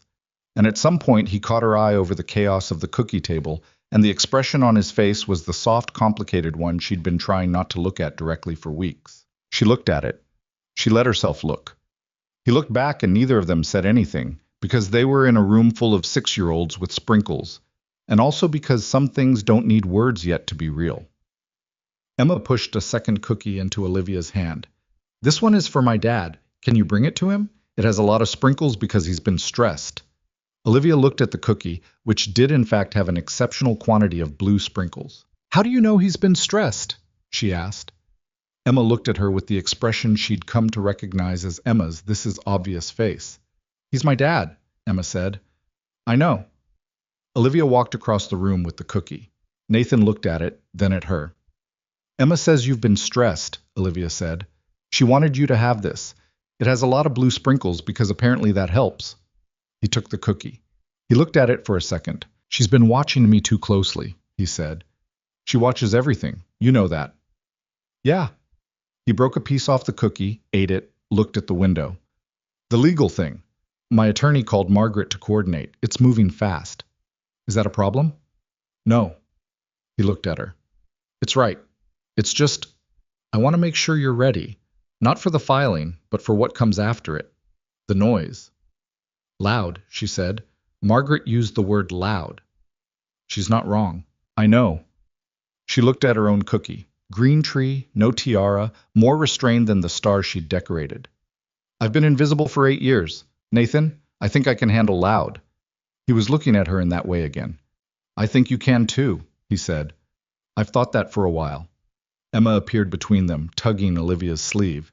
Do you want to see my cubby? I have a picture of my mom in it, and my Legos. The sentence arrived the way Emma's most significant sentences arrived. Without ceremony, slipped in between normal things, carrying 10 times its apparent weight. Olivia looked at Nathan, a quick involuntary check. His face was open, not tense. He'd clearly heard and was watching to see how she responded. Yes, Olivia said to Emma. I'd like that. The cubby was in the hallway outside the classroom. A small square wooden compartment with Emma's name written on a label in marker, decorated with a sticker of a cat that appeared to have been applied with some determination. Inside, a small drawstring bag, a library book, a single Lego piece that appeared to be a wheel, and a small framed photograph. A woman with Emma's eyes and a brighter version of Emma's wide smile, sitting in a garden somewhere, laughing at whoever was behind the camera. That's my mom, Emma said. She died when I was little. I don't remember her, but my dad tells me about her, and he says she was really funny and liked dogs and was bad at cooking but tried anyway. Olivia crouched down to Emma's level, looking at the photograph. She looks like someone who laughed a lot, she said. That's what my dad says, too. Emma looked at the picture with the matter-of-fact tenderness of a child who has made peace with something by making it ordinary. My dad gets sad sometimes about her, but he's better now than he used to be. He's different. Different how? Emma considered, pulling the familiar strand of hair. He smiles more. At home. She looked at Olivia with the direct assessment. Since you came to my shoe. The shoelace moment. 4 months ago, in a company event room, Olivia crouching on the floor of a place she'd only gone to because Greg's email had enough passive aggression in it to make refusal complicated. Emma, she said carefully. I'm not saying it in a weird way, Emma said, with the dignity of a 6-year-old clarifying her position. I'm just saying what I noticed. Olivia sat with that. She looked at the photograph of the woman with Emma's eyes. She thought about Nathan saying he's different in the same tone that Emma had used. The same genetic tendency toward accurate, uncomplicated observation. She thought about what it meant to be someone who made a difference that a 6-year-old could track. Your mom sounds like she was a good person, Olivia said. She was, Emma said simply. I'm going to be like her when I'm big, except better at cooking. Olivia smiled. That's a good plan. Emma took her hand to walk back to the classroom. Which was simply what Emma did when she'd decided the conversation was complete and the next activity required both of them, and Olivia let herself be led without analyzing it or managing it or deciding what it meant. Some things didn't need decisions yet. They just needed to be allowed to exist. The invitation arrived on a Tuesday in the second week of January, which was the most anticlimactic time for a life-altering piece of mail to appear. Olivia was eating cereal at her kitchen counter. It was 7:15 in the morning, and she'd already been awake for 2 hours, working on the Q1 projections, when the email from Paula came through with the subject line, Cole Capital Annual Gala, attendance confirmation needed. She read it once, set her phone down, finished her cereal, and then picked up the phone and read it again. The gala was a formal annual event, Paula's email explained, held at the Grand Meridian Hotel downtown on the last Saturday of January. It was equal parts client event and industry showcase, the kind of evening where deals happened in hallways and careers pivoted in the space of a conversation. Senior leadership was expected to attend. Directors were strongly encouraged. Olivia was a director now. She was strongly encouraged. She typed back to Paula, confirmed, thank you. She hit send before she could think too hard about it. Then she sat with the cereal bowl and the January dark outside her window and felt the specific quality of dread that came with having made a decision before your fear had time to talk you out of it. A formal event. A hotel ballroom. Hundreds of people in an industry that now knew her name on board presentations and internal newsletters. Her name that was also, as of 3 weeks ago, attached to a civil lawsuit filing against a prominent Chicago family, which Margaret Chen had submitted on December 28th with the precision and complete absence of theatrical timing that characterized everything Margaret did. The filing had been quiet so far. Margaret had predicted a 2 to 3 week window before it hit the financial press, because documents of this nature had a way of moving through certain circles before they became public, and the Ashford family's attorneys would be making their own calculations in that window about how to respond. They have 3 options, Margaret had told her, in the frank and slightly clinical way Margaret delivered all information. Settle quietly, which is probably their preference. Fight it publicly, which is their worst option, and they know it. Or find some way to pressure you into withdrawing, which is what I'd expect them to try first. Pressure how? Olivia had said. Reputational, professional, personal, if they think they can. Margaret had looked at her over reading glasses that she wore at the end of her nose like a professor. They've done it before. They're reasonably good at it. I know, Olivia had said. I have first-hand experience. Margaret had looked at her for a moment. Yes, she'd said. You do. That's also why you're going to win. Olivia had not asked her to elaborate on that. She'd filed it away and taken the bus home and sat in her apartment and thought about the word win and what it would actually mean for the specific shape of her life, not in the abstract, but concretely, day by day, what it would feel like to have the thing that was done to her acknowledged in a public document as the thing it was. She was still working out the answer. The Thursday before the gala, she went upstairs for their regular meeting and found Nathan already in his chair, suit jacket off, tie loosened in the way it got when the day had been long, and it wasn't over. He looked up when she came in, and something in his expression said, he was glad she was there, which was a thing she'd gotten more comfortable receiving over the weeks without immediately deflecting. They worked for an hour. It was a good hour, the kind where the thinking moved fast and neither of them had to work to follow the other, where the conversation had the quality of 2 people who'd figured out each other's syntax. She'd built a cash flow model for the Q2 projections that had a structural elegance she was privately pleased with, and when she walked him through it, he caught the nuance she'd built into the sensitivity analysis without her having to explain it, which was the kind of thing that still surprised her a little, the comprehension arriving that fast. When they finished, he closed his laptop and said, "Are you nervous about Saturday?" She considered giving him the automatic answer. "Yes," she said instead. "Okay." He nodded, like this was the right answer. "What specifically?" "Being in a room with that many people who know my name now." She turned her own pen over in her hand, a habit she'd developed in these meetings, something to do with her hands, while she said honest things. "The filing is out there. Even if the press hasn't picked it up yet, the people in that room will know. Someone will have told someone." "They will," he agreed. "That's accurate. So I'll be walking into a room where people will be looking at me and knowing both things simultaneously. The director, the lawsuit." "Yes." "That's a lot to hold." "It is." He looked at her directly, the way he always looked at her. No softening, no managed distance. "Do you want to skip it?" "No." "You're a director. Attendance is—" "I know what attendance is. I said no. I don't want to skip it." She set the pen down. "I spent 8 years skipping everything. I'm done with that approach." He was quiet for a moment. "Good," he said. "I just needed to say it out loud," she said, "that I'm nervous, that it's going to be hard. I needed to say that to someone and have them not immediately tell me it'll be fine." "It might not be fine," he said. "Correct. Thank you. It'll probably be mostly fine with some portions that aren't." "That's more accurate." He smiled, just slightly. "I'll be there, for what that's worth." She picked up her pen again. "It's worth something," she said. She meant it as a professional acknowledgement. Your presence will be professionally useful. Except that it didn't quite land that way, and they both knew it, and neither of them addressed it, which was the arrangement they'd been in since at least December and possibly longer. The arrangement was comfortable and also quietly impossible, and she didn't know how much longer it could sustain itself, but she was not dealing with that tonight. "I have nothing to wear," she said, because it was true, and also because it moved the conversation somewhere practical. He blinked. "Sorry?" "For the gala. I've spent 8 years deliberately buying unremarkable clothes." She looked at him. "I don't own anything appropriate for a formal event at the Grand Meridian." A pause. "I could have Paula." "Absolutely not." The idea of Nathan's executive assistant selecting her wardrobe was the specific kind of help she couldn't accept.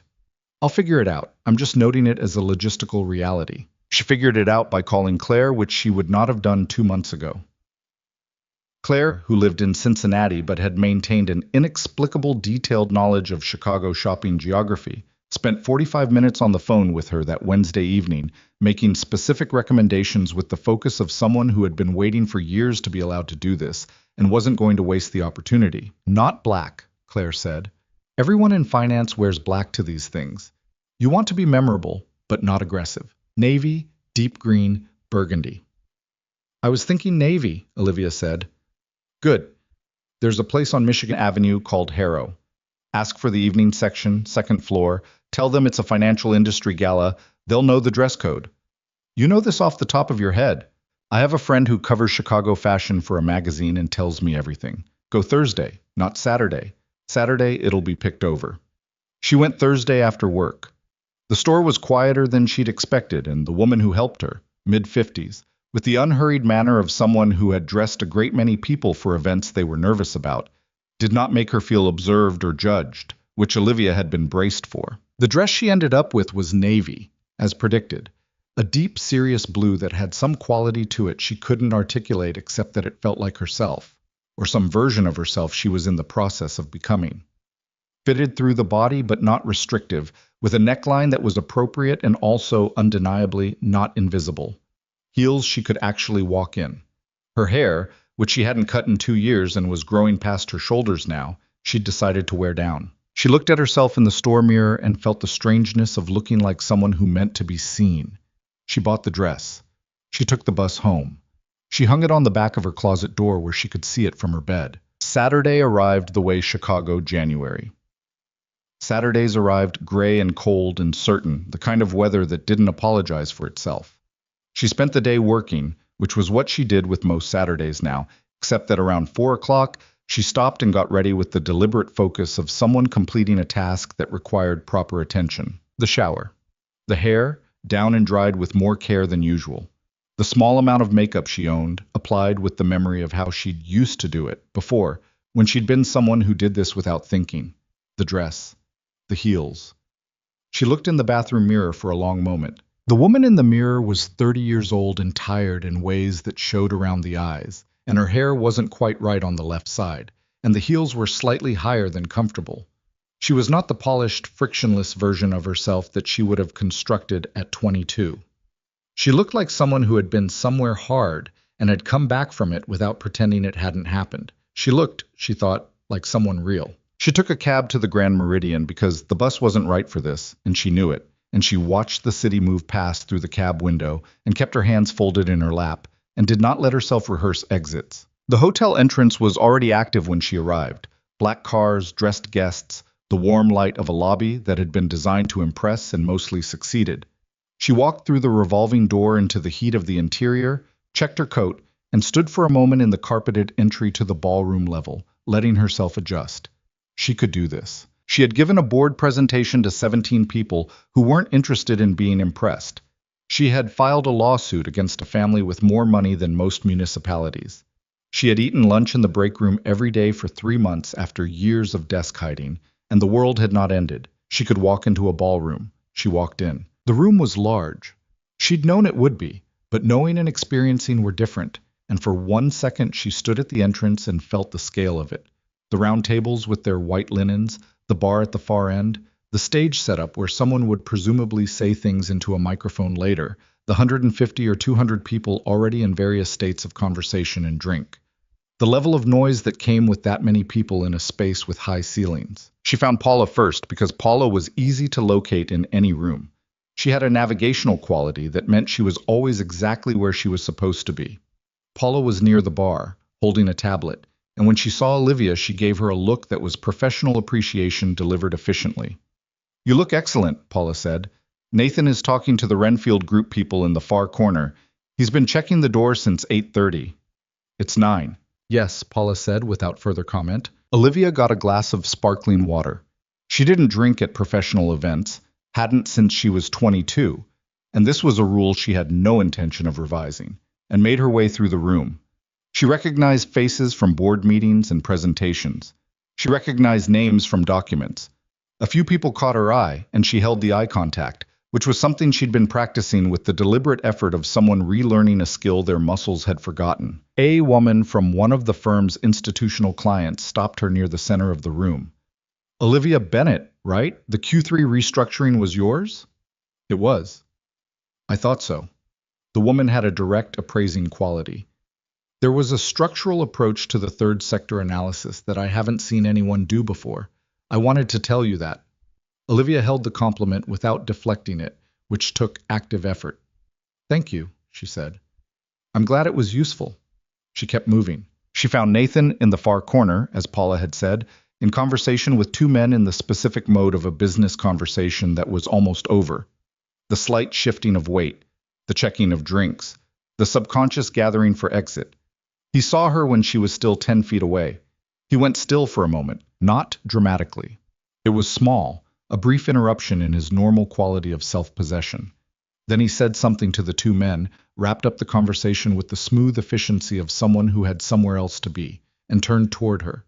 He looked at her, and she let him look, which was new.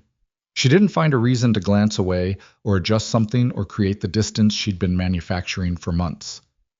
Hi, he said. Hi.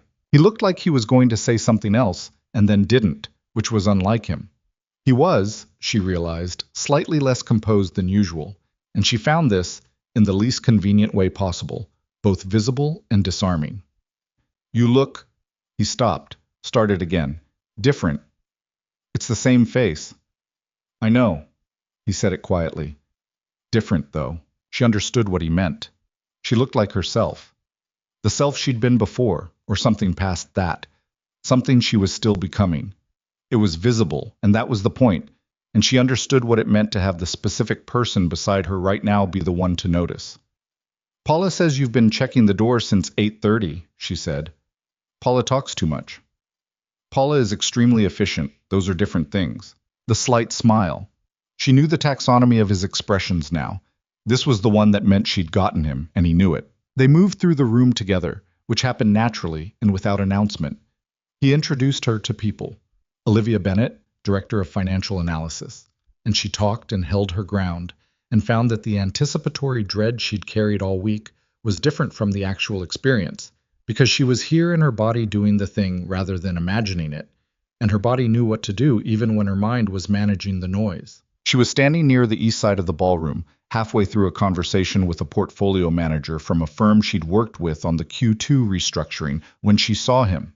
She recognized him the way you recognize something you've been unconsciously watching for, not with surprise, but with a kind of grim completion, like a weather system you'd been tracking arriving on schedule. Daniel Ashford. I was 34 now.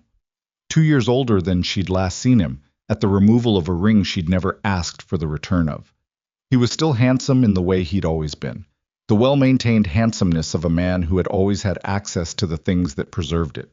He was in a group of 3, talking, drink in hand, and he was watching her, not glancing, watching. She finished her sentence to the portfolio manager.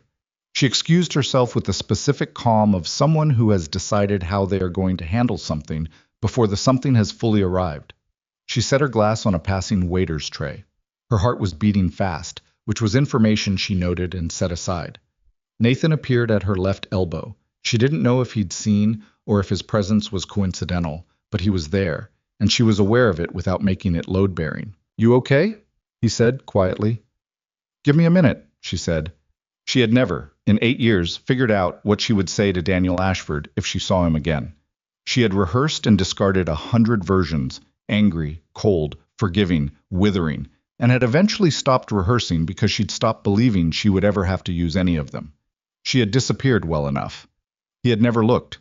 Except now she was not disappeared. Now her name was on board presentations, and in a civil filing that named his family's financial vehicle, and she was standing in the Grand Meridian Hotel in a navy dress and her hair down, and Daniel Ashford was walking toward her with the expression of a man who has been practicing his approach. He stopped 2 feet away. Olivia. His voice had the careful quality of someone who had also been rehearsing. I didn't expect to see you here. This is a financial industry event, she said. I work in finance. It's not that surprising. A beat. No, He looked at her with something that might have been genuine discomfort, or might have been the performance of it. She found, to her own surprise, that she wasn't sure which it was, and also that it mattered much less than she'd thought it would. I heard about the filing. I know you did. Olivia, I didn't. He stopped. His jaw moved. I didn't know what my father did. Not until recently. Not the extent of it. She looked at him. He had Daniel's father's jaw and his mother's eyes, and no version of the face she'd been engaged to 8 years ago looked quite right to her now.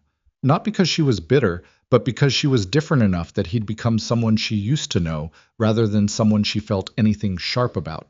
I don't know if that's true, she said. I'm not sure I need to know. I want to... He moved slightly forward, closing the distance by a few inches, and his hand came up. She wasn't sure of his intention, possibly her arm, possibly just a gesture, and her entire body went rigid in a way that had nothing to do with choice. His hand closed around her wrist, not hard, not violent, but contact and uninvited, and the full weight of 8 years of everything this man represented moved through her in the 3 seconds that passed between the touch and what happened next. Nathan stepped between them. I didn't shove, didn't raise his voice. He simply moved, one step, deliberate, placing himself in the space. Daniel's hand was trying to occupy, and the motion had a quietness to it that was somehow more absolute than noise would have been. Daniel's hand fell away. The 3 or 4 feet of cleared space around them registered in the ballroom, the way cleared space in a crowded room always registered. Other conversations pausing, attention redirecting. The room becoming briefly aware of something happening in its east corner. Nathan looked at Daniel with the expression she'd seen him use on people who were wasting his time. Not aggressive, not theatrical, just flat and entirely certain. I don't think she invited that, he said. His voice was level. The kind of level that doesn't need volume. Daniel looked at him, then at Olivia, then back. Something moved through his expression. The recalibration of a man who had miscalculated the situation he was walking into. We were just talking, Daniel said. I know what you were doing, Olivia said, and her voice surprised her, steady and direct, coming from somewhere below the fear. You were trying to manage me, same as you always did. Say enough to make me doubt the filing. Make it look like a conversation between 2 people with history. See if I'm still the same person who was too ashamed to fight back. The ballroom's nearby conversations had not resumed. Daniel's expression shifted into something that was harder to read. Defensiveness, or embarrassment, or genuine discomfort, some combination she no longer had the patience to sort through. Olivia, I'm not, she said, the same person. I want to be clear about that. The lawsuit is proceeding. She held his gaze without effort, which was the thing that surprised her most, how little effort it took. Your family's attorneys can contact Margaret Chen. I have nothing to say to you directly about it. My father made mistakes. Your father destroyed 8 years of my life to protect a real estate valuation. The cold anger was in her voice, clean and controlled, not hot. That's not a mistake. That's a choice, and it's being accounted for. Silence. Daniel looked at her for a long moment. Whatever he'd prepared for this conversation, it hadn't been this version of her. Not the composure, not the specificity. He looked like a man encountering something he couldn't locate in his existing map. I'm sorry, he said, finally. And she couldn't tell if he meant it, and she found again that it mattered less than she'd spent years assuming it would. Okay, she said. Not, I forgive you. Not, it's fine, just, okay. The word that acknowledged receipt without assigning weight. He held her gaze for another second, then looked at Nathan, then turned and walked away, back through the crowd that parted for him with the ease of someone who had always had rooms part for him. The sound of the ballroom returned to its full volume all at once, like a held breath released. Nathan turned to look at her. She was aware that she was shaking slightly, not visibly, just in her hands, the fine tremor of something processed at high speed, adrenaline finding its outlet. Are you all right? He asked. Yes. She meant it. I need 30 seconds. He gave her the 30 seconds. He stood beside her in the resumed noise of the room and didn't try to fill the space or move them somewhere, or manage how it looked from the outside. He just stood there, which was the right thing, and she knew it. After 30 seconds, she said, Okay. Okay? I'm okay. She picked up a new glass of sparkling water from a passing tray. Her hands were steady now. That went better than I expected. You were... He stopped, and then, carefully, You were extraordinary. She looked at him. I mean it, he said. Not the right thing to say version. I mean it. She believed him.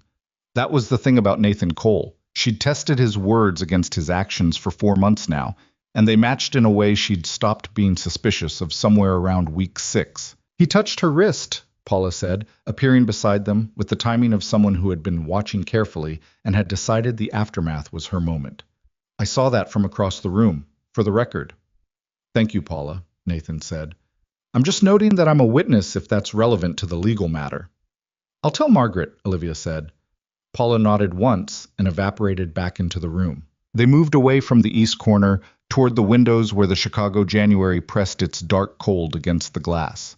The city was lit below them, the particular nighttime grid of it, gold and white, and the red drift of traffic.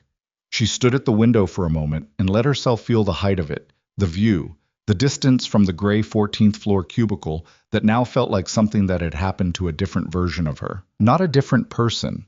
The same person, but thinner, compacted into a smaller space than she was supposed to fit. I've been thinking, Nathan said beside her, his voice quiet enough that it was only for her, about how to say something, for about 3 months. She looked at the city. 3 months is a long time to think, she said. I'm aware. He looked at the window, then at her. I'm usually better at this, in the sense that I'm usually better at knowing what I want and acting on it directly. I know, I've watched you operate for 4 months. Right. He turned slightly toward her. This is different. She turned too. He looked tired in a specific way. Not professionally tired, but personally tired. The tiredness of someone who has been patient about something for a long time and is running out of reasons to stay patient. She recognized it because she felt it in herself, had been feeling it for weeks. The strain of maintaining careful distance from something she'd already moved past maintaining distance from. Nathan, she said, I know the timing is... I know what you're going to say. Do you? I've known for about 6 weeks, she said. Maybe longer. She stopped. I've been trying to figure out if I was ready for something real after... She gestured vaguely, which was the only gesture that covered 8 years adequately. He waited. I don't know if I'm ready, she said, honestly. I don't know if I'm going to be ready in some clean, defined way that I can point to and say, yes, now. I don't think it works like that. Okay, he said. But I know that... She stopped again because she was trying to say something true, and true things required the right words. I know that you are the first person in 8 years that I've been afraid to lose. That's a thing I know. The city hummed below them. The ballroom noise was behind them, and the January dark was in front of them, and Nathan Cole was very still in the specific way he went still when something mattered. That's enough, he said, quietly. That's enough? More than enough.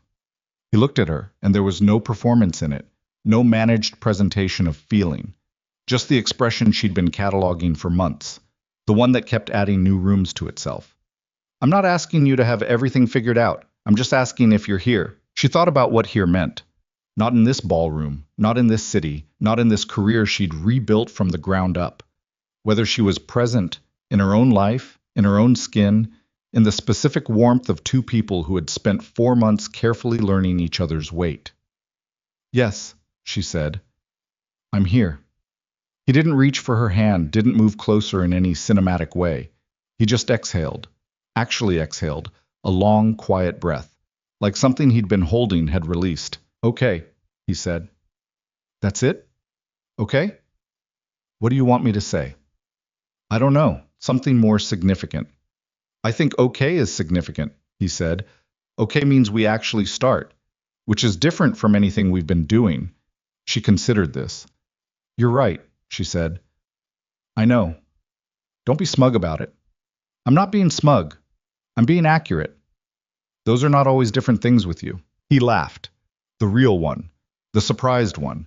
The one she'd been deliberately trying to produce for months and had gotten better at. And it moved through the ballroom noise and the January dark and landed somewhere warm. They stayed at the window for a while. Eventually, Paula came to find them with the information that the dinner service was starting and there were table assignments, and they moved back into the room and sat with colleagues and clients and talked about the things you talked about at these events. and the evening continued in the way evenings continue after something real has happened inside them. The external script proceeding while the interior thing settles into place. She got home at midnight. She hung the navy dress in her closet. She put the heels by the door. She made tea she didn't drink and sat on her couch in the January quiet of her apartment and went over the evening with the systematic review she applied to most significant things. Daniel's hand on her wrist. The 30 seconds after. Nathan's voice, flat and certain. I don't think she invited that. Her own voice, which had surprised her by arriving without trembling. I'm not the same person. She hadn't been performing. That was the thing she kept returning to. She hadn't been performing bravery or composure or the version of herself she wanted people to see. She'd just been there, present, and tired of pretending, and saying the actual thing. It had not destroyed anything. The world had not ended. She thought about Emma, who was presumably asleep right now in the Cole apartment with its six-legged cat drawings and its tiara-wearing first-grade projects, and who had looked at Olivia's face in a school auditorium and correctly identified something shifting before Olivia had admitted it to herself. She thought about the friendship bracelet on her wrist, which she'd worn under the sleeve of the navy dress all evening, visible only to her. She thought about Nathan's voice saying okay like it was the start of something rather than the end. Her phone buzzed on the cushion beside her. She picked it up. It was a text from Nathan. Emma woke up and asked if the gala was good. I told her yes. She wants a full report tomorrow. I warned her that might require your participation.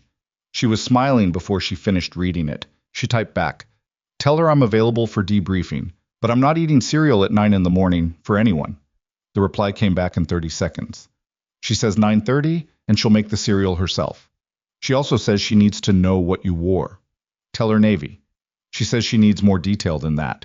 Olivia looked at the ceiling of her apartment, at the water stain in the far corner she'd been meaning to ask Victor about for 2 years, at the light she'd left on in the kitchen, at the life she lived in this small space that was finally starting to feel like it belonged to someone who intended to stay.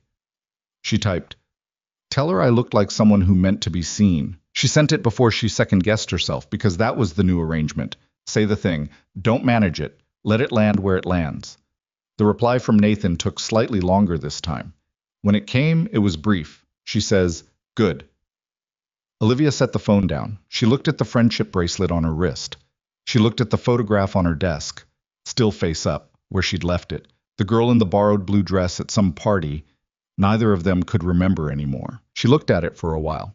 Then she turned off the kitchen light and went to bed. And for the first time in a long time, she didn't spend the dark hours braced for what was coming. She just slept. The settlement offer came on a Wednesday morning in late February, which was appropriately anticlimactic for something Olivia had spent 8 years waiting to happen. Margaret Chen called at 8:47 before Olivia had finished her first cup of tea and delivered the news with the same even tone she used to deliver all news, the same voice for good and bad, because Margaret had decided long ago that emotional coloring was not her job. Whitmore Capital's attorneys submitted a formal settlement proposal this morning, Margaret said. The number is significant, more than we initially projected. Olivia sat down on her couch. How significant, she said. Margaret told her. She sat with the number for a moment, not with excitement exactly, but with a feeling she didn't have a clean word for, something that was part vindication and part grief and part the exhausted relief of a person who has been carrying something heavy for so long that when it's finally set down, the absence of the weight feels almost disorienting. There are conditions, Margaret continued, standard NDA provisions. They want the filing sealed, your statements removed from public record, no press engagement. No, Olivia said. A brief pause. I'd recommend you think about Margaret. She kept her voice level. I didn't file this to get a check and go away. If they want to settle, the terms are the settlement is public record, the acknowledgement of liability is on the document, and no NDA. They won't like that, I know. It may reduce the final number. I understand. A longer pause. All right, Margaret said. I'll communicate your position. Thank you. She hung up and sat with her tea gone cold and looked at the February morning outside her window. Gray, the way Chicago. February mornings always were, the city locked in the last stretch of winter with the particular endurance of a place that had learned not to expect mercy from the season. She texted Nathan. Settlement offer came in. I turned down the NDA. His reply arrived in 2 minutes. Good. Then, are you okay? She thought about it honestly, the way she'd been practicing. Getting there, she typed. Come to my office at lunch? Already planning to. She went to work. The weeks between the gala and the settlement offer had been the strangest of her adult life. Not dramatically strange, but quietly, fundamentally altered in ways she kept noticing sideways. The way you notice a change in light rather than looking directly at it. She and Nathan had not announced anything, had not made declarations, had not done the thing where two people who have acknowledged something real immediately perform the acknowledgement for an audience. What had changed was subtler and more durable than performance. A shift in the quality of ordinary time. He called her now, sometimes, in the evenings. Not always about work. She called him back. They talked about Emma's latest engineering venture, which had graduated from Lego vehicles to an ambitious cardboard and rubber band catapult that had successfully launched a grape across the kitchen and shattered a small decorative plate, an incident Nathan reported with the careful tone of a man who had laughed alone in his home office for 3 minutes before addressing the structural damage. She went to the Cole apartment for the first time on a Sunday in early February. She told herself it was casual. Emma had asked, through Nathan, whether Olivia wanted to see the catapult before it was disassembled on safety grounds, and she'd said yes without thinking about it too much. The apartment was on the 43rd floor of a building in the Gold Coast, which she'd known in the abstract and which felt different from the inside, large and warm and lived in the specific way that spaces get when a child has claimed them, which was to say there were things everywhere.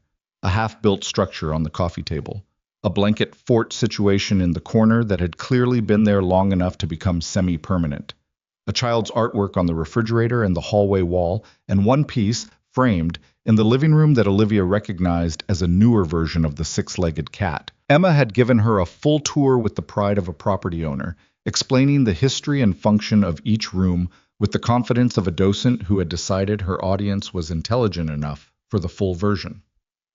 This is the kitchen, Emma had said. My dad burns pasta. I'm not allowed to use the stove, but I'm learning to make sandwiches. This is the living room. That's my fort. You can go in, but you have to ask first. This is my room. Emma's room was purple, with a loft bed and a bookshelf overflowing with picture books and early readers, and 3 books that were clearly too old for her, but which Emma had apparently acquired through a determination that outpaced developmental recommendation. On the desk, the catapult. Beside it, a notebook filled with what appeared to be engineering diagrams, labeled in Emma's careful printing with measurements and arrows. You drew blueprints, Olivia said. You have to plan first, Emma said, with the gravity of someone who had learned this the hard way. I didn't plan the first time and Marcus got hit with a cracker. How is Marcus? He's fine. He thought it was cool after. Nathan had made dinner, which was not burned pasta. He had apparently decided that pasta was a liability and made something with chicken and roasted vegetables that was good in the unpretentious way of food made by someone who had learned to cook out of necessity rather than ambition. The 3 of them ate at the kitchen table with the easy noise of Emma describing her week in the comprehensive manner she applied to all reporting, and somewhere between Emma's account of the art project that had gone wrong and Nathan's attempt to explain to a 6-year-old why certain types of grape launches were a public safety concern, Olivia had realized she was not monitoring anything. Not the exits, not the conversation's emotional temperature, not the specific balance of how much of herself she was showing versus protecting. She was just at a table, eating dinner, listening to a child explain her engineering philosophy. It was so ordinary. That was the thing that got her. Not the grandness of it, but the ordinary. She had spent 8 years in the kind of loneliness that doesn't announce itself, the loneliness of a life narrowed to fit inside safety margins, and she hadn't let herself know how much she'd been missing the ordinary until it was in front of her and she could feel exactly the shape of the absence it was filling. She'd done the dishes after because the dinner had been Nathan's and doing the dishes felt right, and Emma had dried, which she did with more enthusiasm than precision. And Nathan had put things away, and they'd all operated in the kitchen together with the comfortable inefficiency of people learning each other's spatial habits. She'd gone home at 9:30 and sat on her bus and looked out the window with the friendship bracelet on her wrist and felt, carefully and without trusting it completely yet, something that resembled the early stages of a life that was hers. The settlement negotiation took 3 more weeks. The Ashford family attorneys pushed back on the no NDA condition with the persistence of people accustomed to getting the terms they wanted, and Margaret pushed back on their pushback with the persistence of a person who had been told what her client wanted and intended to deliver it. Olivia went to work every day and did her job and waited, which was its own particular kind of hard. The waiting, the knowing that somewhere in a conference room, lawyers were arguing about the architecture of accountability for something that had happened to her body and her name and her years. She told Claire about the offer, and Claire called her back 20 minutes later, having clearly spent those 20 minutes crying, which was the kind of overdue response that Olivia received without knowing exactly what to do with it, except to stay on the phone until it was over. I keep thinking about you at 22, Claire said, alone in that apartment. I wasn't completely alone, Olivia said. I had a very reliable bus schedule. Livy. I'm okay, Claire. I mean it. Not the way I used to say it. I know. I can tell the difference now. A pause. I couldn't before. I want you to know I know the difference now. That's worth something, Olivia said. That you know. The final settlement terms were agreed on a Thursday. Appropriately, she thought. Her Thursdays had been changing shape for months. Margaret called at 2:15, which was when she would normally have been in Nathan's office for their standing meeting, except that Nathan had rescheduled the meeting to 4 because he'd had a board call, and she'd been at her desk working on the Q2 analysis when her phone rang. Public record, Margaret said. Liability acknowledged on the document. Not full criminal liability, but civil wrongdoing is explicit and named. No NDA. A pause that for Margaret was the equivalent of a dramatic beat. And the number held. Olivia pressed her hand flat against her desk. Okay, she said. How are you feeling? I'll let you know when I figure it out. Take your time, Margaret said, which was the most human thing Margaret had said to her in 3 months of professional contact. This was right to pursue. I want you to know I think that. Thank you, Margaret. I'll send the documents by end of day. She hung up. She looked at her screen. The Q2 analysis was open, mid-calculation, a formula half-entered in cell G47, the cursor blinking. She saved the file. She got up from her desk and went to the window and stood there, looking at the February city, and let herself feel all of it without organizing it first. The anger and the relief and the grief and the vindication, and underneath those, quieter and more complicated, the specific feeling of a person who has been fighting for so long that winning doesn't feel like the end, just like the end of one particular fight. She was not naive enough to think this fixed things. The photographs existed, and the people who'd seen them existed, and the version of her that people had been willing to believe those photographs about, that had happened, and it didn't unhappen because a civil document said it was wrong. Her mother would still have the memory of choosing to wonder. Daniel Ashford's face would still exist in her peripheral history. The 8 years would still have been what they were, but there would be a public document now that said, this was done to her, and it was wrong, and the people who did it have been made to account for it. That was not nothing. That was, in fact, quite a lot. She turned from the window when she heard the knock on her office door. Nathan was standing in the doorway. He'd gotten through his board call early, apparently, and he'd heard from Margaret, or from Paula, who'd heard from Margaret. The information chain in this office was extremely efficient, and he was looking at her with the expression she'd stopped trying to categorize and had started just receiving. It's done, she said. I know. He came into the office, and she didn't move from the window, and he stopped a few feet from her in the February light. How are you? I honestly don't know yet, she said. I think I need to be somewhere that isn't the office. Okay. Don't say we should celebrate. I wasn't going to. Everyone's going to say we should celebrate. Let them. He looked at her steadily. What do you actually want to do? She thought about it. I want to go for a walk, she said. It's February and it's Chicago, and that's a terrible idea, but that's what I want. Okay. You don't have to.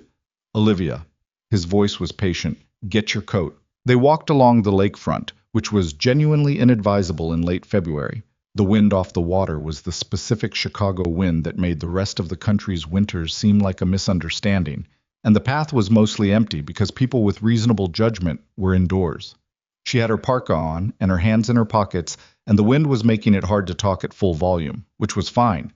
They didn't need to talk at full volume. They walked for a while in the comfortable silence she'd gotten used to, the kind that existed between two people who had spent enough time together that quiet wasn't an absence of something, just its own texture. 8 years, she said into the wind. Yeah. I wasted 8 years. He was quiet for a moment. Did you? She looked at him sideways. You built something, he said. In those 8 years. The analysis framework, the methodology, that's not nothing. You built it from scratch alone without credit or recognition. Out of hiding. Yes, and it's still what it is. He walked another few steps. I'm not saying it was the life you should have had. I'm saying it wasn't empty.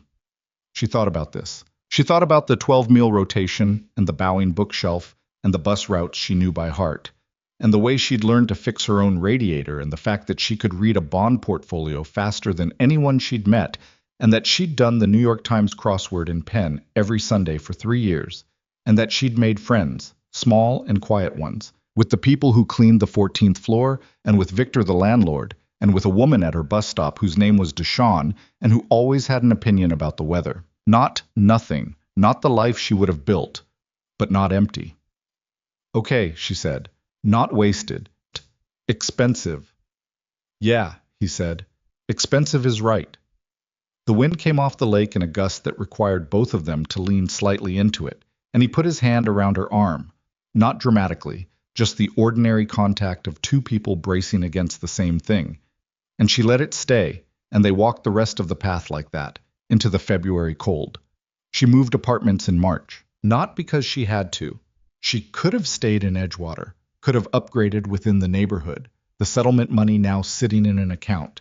She was still adjusting to the reality of. But she'd been in that apartment for 5 years, and it had been the right apartment for the person she'd been in those years, functional and invisible and organized around minimizing everything.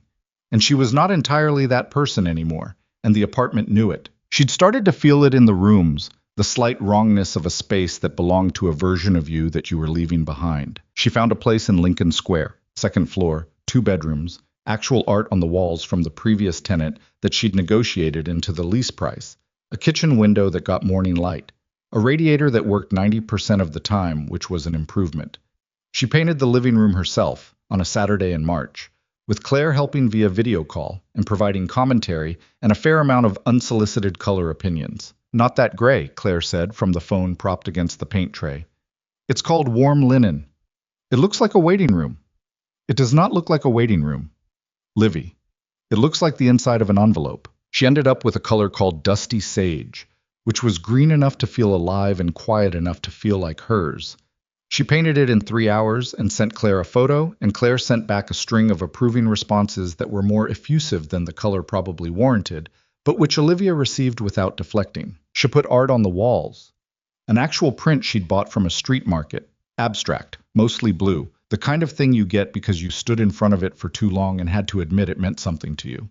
A photograph of the lake in the winter, which a photographer had taken and sold for $40, and which captured exactly the quality of February lakefront light she'd been walking in the day the settlement came through. The face-down photograph from her old desk she put in a frame. Not on display. She wasn't ready for that, and she thought she might never be, and that was fine. She put it in the bedside table drawer, face up inside the drawer, which was its own kind of thing. Not hidden, not displayed, just kept. Emma helped her unpack, which was to say Emma supervised the unpacking with the focused criticism of someone who had strong opinions about organizational systems and was not afraid to share them. Your books aren't in any order, Emma said, standing in front of the bowing bookshelf Olivia had transported from Edgewater. I know where everything is, Olivia said, but there's no system. The system is that I know where everything is. Emma looked deeply skeptical.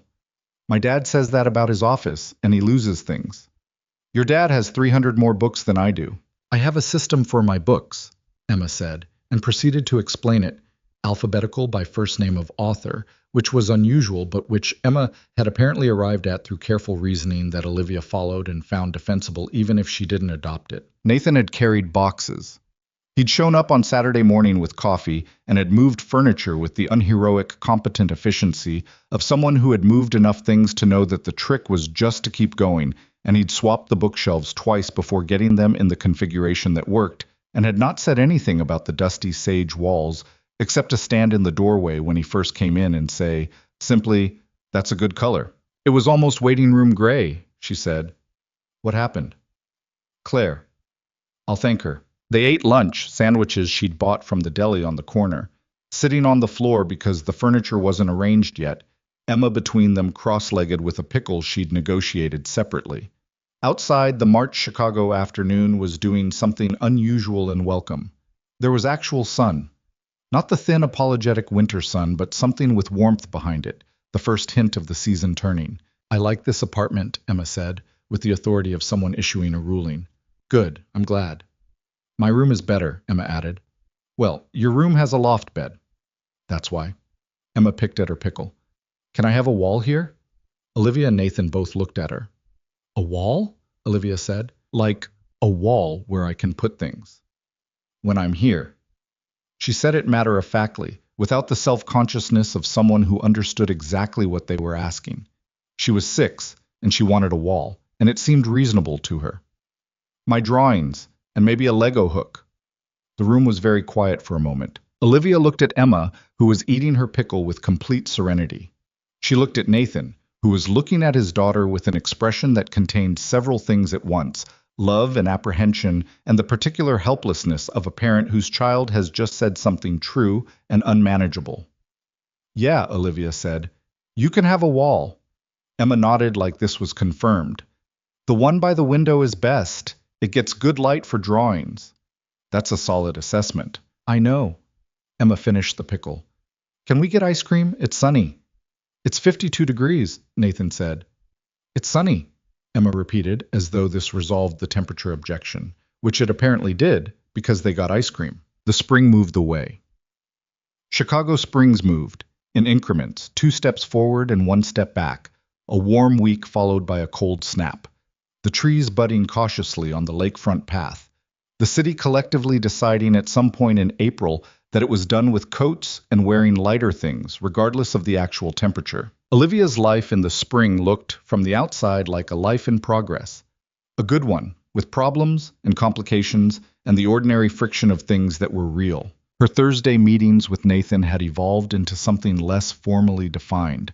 They still had them, still worked through strategy and analysis with the sharp, comfortable shorthand they'd developed. But the hour had expanded and contracted based on what they needed, and the agenda had become flexible enough that it sometimes included things like Emma's school sent a note about the catapult. "I need a second opinion on how to respond, and I've been thinking about the Q3 approach differently. Can I try something on you?" Margaret Chen called in April to let her know that the settlement document had been entered into public record, and that 2 financial industry publications had run brief items on it. The items were factual and relatively small: a civil settlement, an acknowledged liability, a name that had been previously unknown to those publications, but was now connected to a board-level role at Coal Capital. Not a scandal, not a sensation, just a fact, in the record, permanent. Her phone had notifications for 2 days. Most of them she didn't answer. Some of them she did. A woman who'd been at her firm when it happened, who'd seen the original photographs and had always wondered and now said so. A former college classmate. One person she didn't recognize who said simply, "I went through something similar, and I just wanted to tell you that you're brave," which was the kind of message that required sitting with. She was not sure she was brave. She thought bravery was perhaps the wrong category. Bravery implied she hadn't been afraid, and she'd been afraid continuously, in varying intensities, for most of this process. What she'd been was unwilling to let the fear continue to make her decisions for her. That was different from brave, she thought. That was just tired of the alternative. Her mother called. "I read the article," her mother said. "I know." Olivia. A long pause, the kind her mother took when she was navigating something that didn't have easy language. "I want to say, I should have been—" She stopped. "I didn't fight for you. When it happened." "No," Olivia said. "You didn't." "I'm sorry." Her mother's voice was rough. "I know that's not enough. I've known that for 8 years, and I didn't know how to come back from it." She thought about what she wanted to say. She thought about Emma's face in the auditorium, the flash of pure delight. She thought about the dusty sage walls and the art, and the second bedroom with the wall by the window. She thought about what it cost to stay angry at someone who was trying, however badly and belatedly, to find their way back. She thought about what it cost not to. "I know," she said. "I know you're sorry. I'm working on what that means for us. I don't have a clean answer yet." "I'm not asking for clean," her mother said quickly. like she'd been afraid of exactly that response and was relieved to hear it was honest rather than final. I'm just asking if there's a door. Olivia looked at the sage green wall across from where she was sitting, at the blue abstract print she'd bought because she stood in front of it too long. There's a door, she said. She meant it. It was a Sunday in late May when everything felt, not resolved exactly, but present in a way she'd stopped fighting.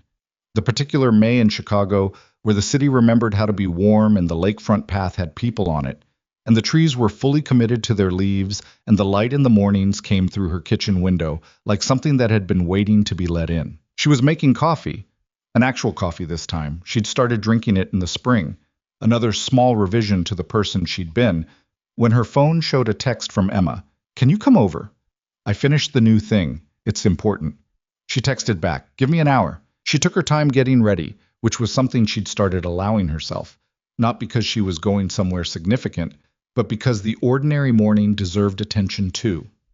She put on jeans and a light jacket in a color that was neither beige nor brown. She wore her hair down. She put on the friendship bracelet, which was slightly fraying now after 5 months and which she had no intention of replacing with anything, and she looked at herself in the bathroom mirror for the usual moment. 30 years old. Tired in the way she'd probably always be a little tired, because some things left marks that didn't fully fade.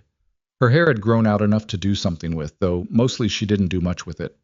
The glasses were different. She'd gotten new ones in March, smaller frames, which Janet from the 14th floor had noticed immediately and said made her look like herself, which Olivia had found she didn't know how to argue with. She looked like herself. That was still new enough to sit with every morning. The Cole apartment was doing what it did on Sunday mornings, which was to say it was warm and slightly chaotic and smelled like coffee and the specific wax of a certain brand of crayons Emma favored. Emma met her at the door with the focused energy of someone who had been waiting and was done waiting. Come here, Emma said, taking her hand, and led her to the living room. On the coffee table, carefully constructed from materials that included cardboard, balsa wood, rubber bands, a small battery-powered motor that appeared to have come from a toy, and what looked like the mechanism from a wind-up music box, was a device of indeterminate purpose and considerable ambition. What is it? Olivia said. It's a machine that does something, Emma said. What does it do? Emma looked at it, then at Olivia. That part I'm still figuring out, but the structure works. Watch. She turned a small handle on the side and the machine made a sequence of mechanical sounds. Gears turned, the motor hummed, and a small flag on top raised itself 3 inches and then lowered. Olivia watched the flag go up and come down. Emma, she said. I know it doesn't do much yet, Emma said, with the pragmatism of someone who has made peace with an incomplete project. But the moving parts all work together. That's the hard part. The doing something part I'll figure out after. Olivia looked at the machine. She thought about the truth of that. The moving parts working together being the hard part, the figuring out what it's for part coming after. That's actually exactly right, she said. Nathan was in the kitchen doorway, coffee in hand, watching them both. He had the Sunday quality about him, the slight looseness of a man in his own home with nowhere to be, the tiredness around his eyes that wasn't distress, but just the ordinary accumulation of a week lived fully. What do you think? He asked. I think the moving parts are excellent, she said, and I think she'll figure out the doing something part. He smiled, and she smiled, and Emma was already explaining the gear mechanism to a level of detail that required full attention. Later, after Emma had gone to a birthday party for a classmate, and they had the apartment quiet in the particular way it got when Emma's specific energy vacated it, Olivia sat on the couch with her coffee, and Nathan sat beside her, close enough that their shoulders touched. And the May Sunday light came through the big windows and lay across the floor in long, warm rectangles. I've been thinking about something, Nathan said. Emma wants to know if you'd come to her end-of-year school thing in June. Tell her yes. I was also going to ask. He stopped. Actually, Emma has already asked, and she asked me to relay it, so technically, this is her question. Olivia turned to look at him. What's Emma's question? He looked at her, and there was something in his face that was both the ordinary and the significant, the two coexisting in the way they did when something real was happening. She wants to know if you'd spend the summer with us, he said. She used the phrase official summer person. I'm not entirely sure what the full legal parameters of that designation are, but she's been developing the concept for several weeks. Official summer person, Olivia repeated. She's done a presentation. I've seen the rough draft. There are bullet points. Emma made bullet points. She said she learned it from watching you in board meetings. He paused. I'm not saying this is only Emma's idea. I want to be clear that I also have views on this matter. Emma is just a more persuasive opener. Olivia looked at the light on the floor. She looked at the six-legged cat drawing framed on the wall, the newer version, and at the machine on the coffee table with its flag that raised 3 inches and came back down. She thought about the second bedroom with the wall by the window and the Lego hook, and the drawings that were already starting to accumulate there with the naturalness of things that had simply found their right place. She thought about the thing she'd told Nathan in January, I'm afraid to lose this, and how that fear had not gone away but had changed shape, had become less of a warning and more of an acknowledgement, the kind of fear that lives in the same house as love because it's made of the same material. Tell Emma yes, she said, to the official summer person thing. Yeah? Yes. She looked at him. And tell her the bullet points were a good move, very professional. He laughed. She leaned her shoulder against his and felt the warm weight of it. The ordinary, specific, improbable weight of being somewhere she hadn't planned to be and finding that it fit. The morning light moved across the floor as the sun changed angle. A pigeon landed on the windowsill outside and left. The city made its usual Sunday sounds, muffled and unhurried, the sound of a place not demanding anything of you. She sat in it without bracing for what came next. She had spent 8 years arranging her life around the prevention of further damage, which was an understandable response to damage. And also, she'd come to understand, a way of ensuring that nothing much could reach you. Not the bad things, but not the real things either.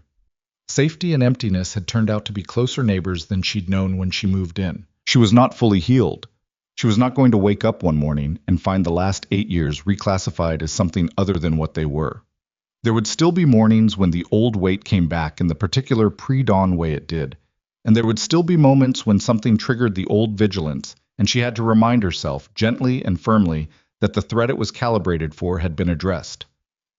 Her mother was at the beginning of something slow and uncertain, and Claire was trying, and those relationships would take the time they took. Margaret Chin would remain in her contacts because the world was not done being complicated. She was 30 years old and had a job she was genuinely good at, and a lawyer on speed dial, and a 6-year-old who had given her a wall and a bracelet, and a flag that rose 3 inches and came back down. She had an apartment with sage green walls and morning light, and a photograph in a drawer face up, and a man beside her on a Sunday who had walked into a room 8 months ago and looked at her like she was worth the trouble. She had looked back. That was the thing, in the end. The thing she wanted to remember as the thing that mattered most. Not that someone had seen her, because being seen could happen by accident, through no act of your own. The thing that mattered was that she had looked back, that she had made the choice again and again, in small decisions and large ones, to remain present rather than disappear. To be a person in her own story rather than a shadow at the edge of someone else's. She had been the woman nobody noticed, and she had been the woman who chose not to be noticed.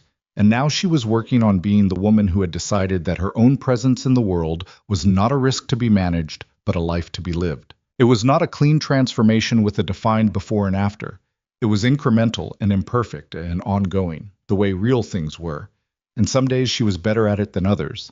And some days the old patterns came back with the persistence of muscle memory, and she had to choose again. She kept choosing. Emma came back from the birthday party at 3 p.m. with cake on her shirt and a very detailed account of everything that had happened, which she delivered in the hallway while taking off her shoes, hitting the main points before she was even through the door.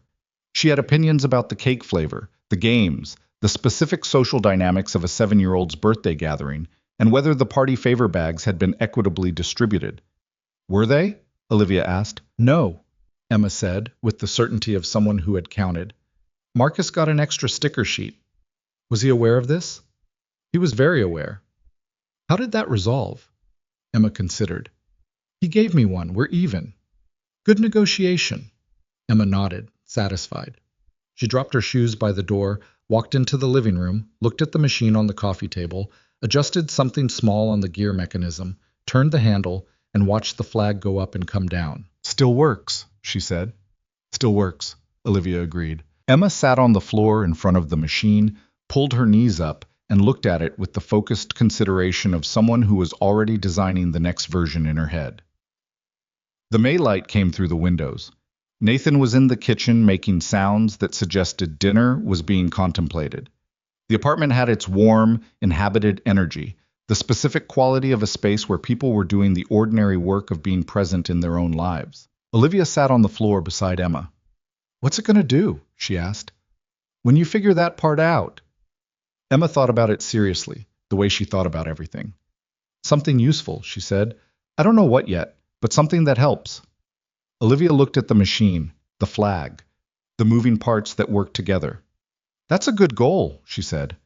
"I know," said Emma. Outside, the Chicago May continued being warm and unlikely, and the city held its ordinary Sunday self around them, and the afternoon moved forward the way afternoons did. Without drama, without announcement, just the quiet accumulation of time in a life that had, finally, room enough in it for all the things worth keeping.